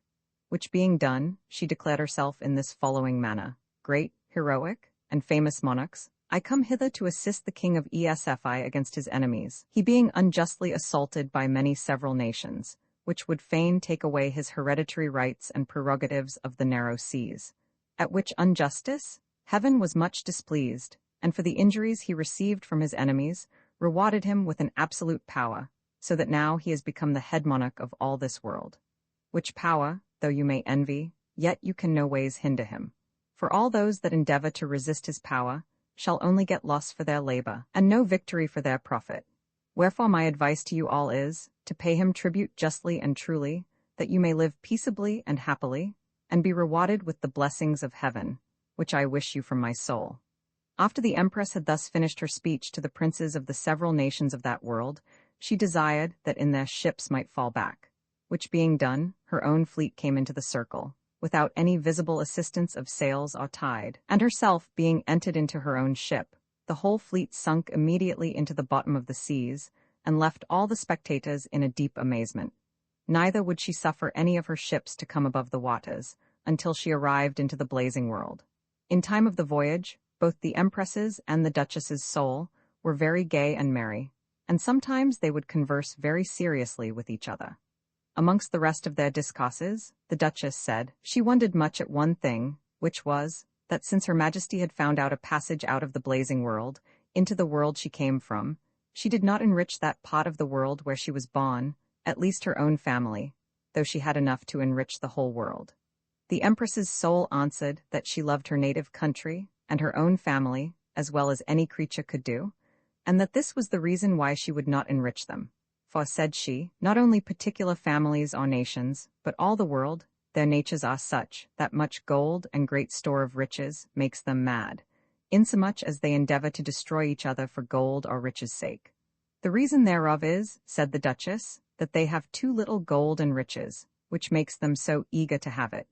No, replied the Empress's soul, their particular covetousness is beyond all the wealth of the richest world, and the more riches they have, the more covetous they are, for their covetousness is infinite. But, said she, I would there could a passage be found out of the blazing world, into the world whence you came, and I would willingly give you as much riches as you desired. The Duchess's soul gave Her Majesty humble thanks for her great favor, and told her that she was not covetous, nor desired any more wealth than what her lord and husband had before the civil wars. Neither, said she, should I desire it for my own, but my lord's posterity's sake. Well, said the Empress, I'll command my fishmen to use all their skill and industry to find out a passage into that world which your lord and husband is in. I do verily believe, answered the Duchess, that there will be no passage found into that world, but if there were any, I should not petition your Majesty for gold and jewels, but only for the elixir that grows in the midst of the golden sands, for to preserve life and health. But without a passage, it is impossible to carry away any of it. For whatsoever is material cannot travel like immaterial beings, such as souls and spirits are. Neither do souls require any such thing that might revive them or prolong their lives, by reason they are unalterable. For were souls like bodies, then my soul might have had the benefit of that natural elixir that grows in your blazing world. I wish earnestly, said the Empress, that a passage might be found, and then both your lord and yourself should neither want wealth nor long life. Nay, I love you so well, that I would make you as great and powerful a monarchess as I am of the blazing world. The Duchess's soul humbly thanked Her Majesty and told her that she acknowledged and esteemed her love beyond all things that are in nature. After this discourse, they had many other conferences, which for brevity's sake I'll forbear to rehearse. At last, after several questions which the Empress's soul asked the Duchess, she desired to know the reason why she did take such delight, when she was joined to her body, in being singular both in accoutrements, behavior, and discourse. The Duchess's soul answered, she confessed that it was extravagant, and beyond what was usual and ordinary, but yet her ambition being such that she would not be like others in anything, if it were possible, I endeavor, said she, to be as singular as I can, for it argues but a mean nature to imitate others, and though I do not love to be imitated, if I can possibly avoid it, yet rather than imitate others, I should choose to be imitated by others, for my nature is such that I had rather appear worse in singularity than better in the mode. If you were not a great lady, replied the Empress, you would never pass in the world for a wise lady, for the world would say, your singularities are vanities.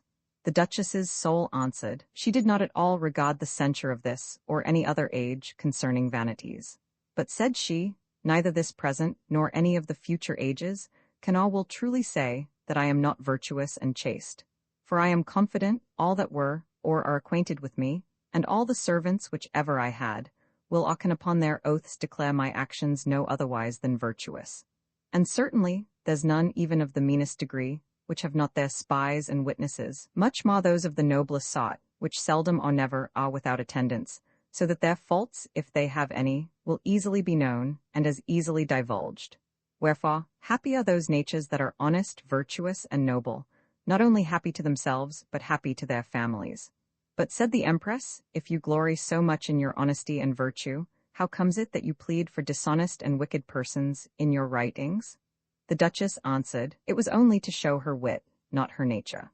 At last the Empress arrived into the blazing world, and coming to her imperial palace, you may sooner imagine than expect that I should express the joy which the Emperor had at her safe return, for he loved her beyond his soul, and there was no love lost, for the Empress equaled his affection with no less love to him.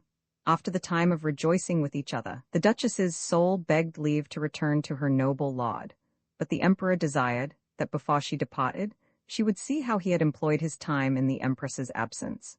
For he had built stables and riding houses, and desired to have horses of manage, such as, according to the empress's relation, the Duke of Newcastle had. The emperor inquired of the duchess the form and structure of her lord and husband's stables and riding house. The duchess answered his majesty that they were but plain and ordinary, but said she, had my lord wealth, I am sure he would not spare it, in rendering his buildings as noble as could be made. Hereupon the emperor showed the duchess the stables he had built, which were most stately and magnificent. Among the rest, there was one double stable that held 100 horses on a side. The main building was of gold, lined with several sorts of precious materials. The roof was arched with agates, the sides of the walls were lined with cornelian, the floor was paved with amber, the manges were mother of pearl. The pillars, as also the middle aisle or walk of the stables, were of crystal. The front and gate was of turquoise, most neatly cut and carved. The riding house was lined with sapphires, topazes, and the like. The floor was all of golden sand so finely sifted that it was extremely soft and not in the least hurtful to the horse's feet, and the door and frontispiece was of emeralds curiously carved. After the view of these glorious and magnificent buildings, which the duchess's soul was much delighted withal, she resolved to take her leave. But the emperor desired her to stay yet some short time more, for they both loved her company so well, that they were unwilling to have her depart so soon. Several conferences and discourses passed between them. Amongst the rest, the emperor desired her advice how to set up a theatre for plays. The duchess confessed her ignorance in this art, telling his majesty that she knew nothing of erecting theatres or scenes, but what she had by an immaterial observation, when she was with the empress's soul in the chief city of entering into one of their theatres, whereof the empress could give as much account to his majesty as herself. But both the emperor and the empress told the duchess that she could give directions how to make plays. The duchess answered that she had as little skill to form a play after the mode as she had to paint or make a scene for show. But you have made plays, replied the empress. Yes, answered the duchess, I intended them for plays, but the wits of these present times condemned them as incapable of being represented or acted, because they were not made up according to the rules of art, though I dare say that the descriptions are as good as any they have writ. The emperor asked whether the property of plays were not to describe the several humours, actions, and fortunes of mankind. 'Tis so, answered the duchess. Why then, replied the emperor, the natural humours, actions, and fortunes of mankind are not done by the rules of art. But, said the duchess, it is the art and method of our wits to despise all descriptions of wit, humour, actions, and fortunes that are without such artificial rules. The emperor asked, are those good plays that are made so methodically and artificially? The duchess answered, they were good according to the judgment of the age, or mode of the nation, but not according to her judgment. For truly, said she, in my opinion, their plays will prove a nursery of whining lovers, and not an academy or school for wise, witty, noble, and well-behaved men. But I, replied the emperor, desire such a theatre as may make wise men, and will have such descriptions as are natural, not artificial. If your majesty be of that opinion, said the duchess's soul, then my plays may be acted in your blazing world, when they cannot be acted in the blinking world of wit. And the next time I come to visit your majesty, I shall endeavour to order your majesty's theatre, to present such plays as my wit is capable to make. Then the empress told the duchess that she loved a foolish farce added to a wise play. The duchess answered that no world in nature had fitter creatures for it than the blazing world. For, said she, the louse-men, the bird-men, the spider and fox-men, the ape-men and satyrs appear in a farce extraordinary pleasant. Hereupon both the emperor and empress entreated the duchess's soul to stay so long with them, till she had ordered her theatre, and made plays and farces fit for them, for they only wanted that sort of recreation. But the duchess's soul begged their majesties to give her leave to go into her native world, for she longed to be with her dear lord and husband, promising that after a short time she would return again. Which being granted, though with much difficulty, she took her leave with all civility and respect, and so departed from their majesties. After the duchess's return into her own body, she entertained her lord, when he was pleased to hear such kind of discourses, with foreign relations, but he was never displeased to hear of the empress's kind commendations, and of the characters she was pleased to give of him to the emperor. Amongst other relations, she told him all what had passed between the empress and the several monarchs of that world, whither she went with the empress, and how she had subdued them to pay tribute and homage to the monarch of that nation or kingdom to which she owed both her birth and education. She also related to her lord what magnificent stables and riding houses the emperor had built, and what fine horses were in the blazing world, of several shapes and sizes, and how exact their shapes were in each sort, and of many various colors, and fine marks, as if they had been painted by art, with such coats or skins, that they had a far greater gloss and smoothness than satin.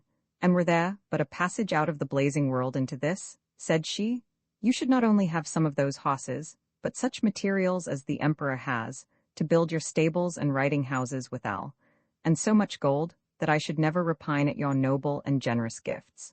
The duke smilingly answered her, that he was sorry there was no passage between those two worlds. But, said he, I have always found an obstruction to my good fortunes.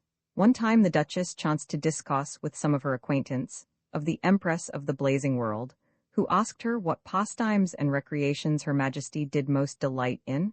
The Duchess answered that she spent most of her time in the study of natural causes and effects, which was her chief delight and pastime, and that she loved to discourse sometimes with the most learned persons of that world, and to please the Emperor and his nobles, who were all of the royal race, she went often abroad to take the air, but seldom in the daytime, always at night, if it might be called night. For, said she, the nights there are as light as days, by reason of the numerous blazing stars, which are very splendorous, only their light is whiter than the sun's light. And as the sun's light is hot, so their light is cool, not so cool as our twinkling starlight, nor is their sunlight so hot as ours, but more temperate. And that part of the blazing world where the Empress resides is always clear, and never subject to any storms, tempests, fogs, or mists, but has only refreshing dews that nourish the earth. The air of it is sweet and temperate, and, as I said before, as much light in the sun's absence as in its presence, which makes that time we call night more pleasant there than the day. And sometimes the Empress goes abroad by water in barges, sometimes by land in chariots, and sometimes on horseback. Her royal chariots are very glorious. The body is one entire green diamond. The 4 small pillars that bear up the top cover are 4 white diamonds cut in the form thereof. The top or roof of the chariot is one entire blue diamond, and at the 4 corners are great springs of rubies. The seat is made of cloth of gold, stuffed with ambergris beaten small. The chariot is drawn by 12 unicorns, whose trappings are all chains of pearl, and as for her barges, they are only of gold. Her guard of state, for she needs none for security, there being no rebels or enemies, consists of giants, but they seldom wait on their majesties abroad, because their extraordinary height and bigness does hinder their prospect. Her entertainment, when she is upon the water, is the music of the fish and birdmen, and by land are horse and foot matches, for the Empress takes much delight in making race matches with the Emperor and the nobility. Some races are between the fox and ape men, which sometimes the satyrs strive to outrun, and some are between the spider men and lice men. Also, there are several flight matches between the several sorts of birdmen and the several sorts of flymen, and swimming matches between the several sorts of fishmen. The Emperor, Empress, and their nobles take also great delight to have collations, for in the blazing world there are most delicious fruits of all sorts, and some such as in this world were never seen nor tasted. For there are most tempting sorts of fruit. After their collations are ended, they dance, and if they be upon the water, they dance upon the water, there lying so many fishmen so close and thick together, as they can dance very evenly and easily upon their backs, and need not fear drowning. Their music, both vocal and instrumental, is according to their several places. Upon the water, it is of water instruments as shells filled with water, and so moved by art, which is a very sweet and delightful harmony. And those dances which they dance upon the water are, for the most part, such as we in this world call swimming dances, where they do not lift up their feet high. In lawns or upon plains, they have wind instruments, but much better than those in our world. And when they dance in the woods, they have horn instruments, which although they are of a sort of wind instruments, yet they are of another fashion than the former. In their houses they have such instruments as are somewhat like our viols, violins, theorbows, lutes, cithens, guitars, harpsichords, and the like, but yet so far beyond them that the difference cannot well be expressed. And as their places of dancing and their music is different, so is their manner or way of dancing. In these and the like recreations, the Emperor, Empress, and the nobility pass their time.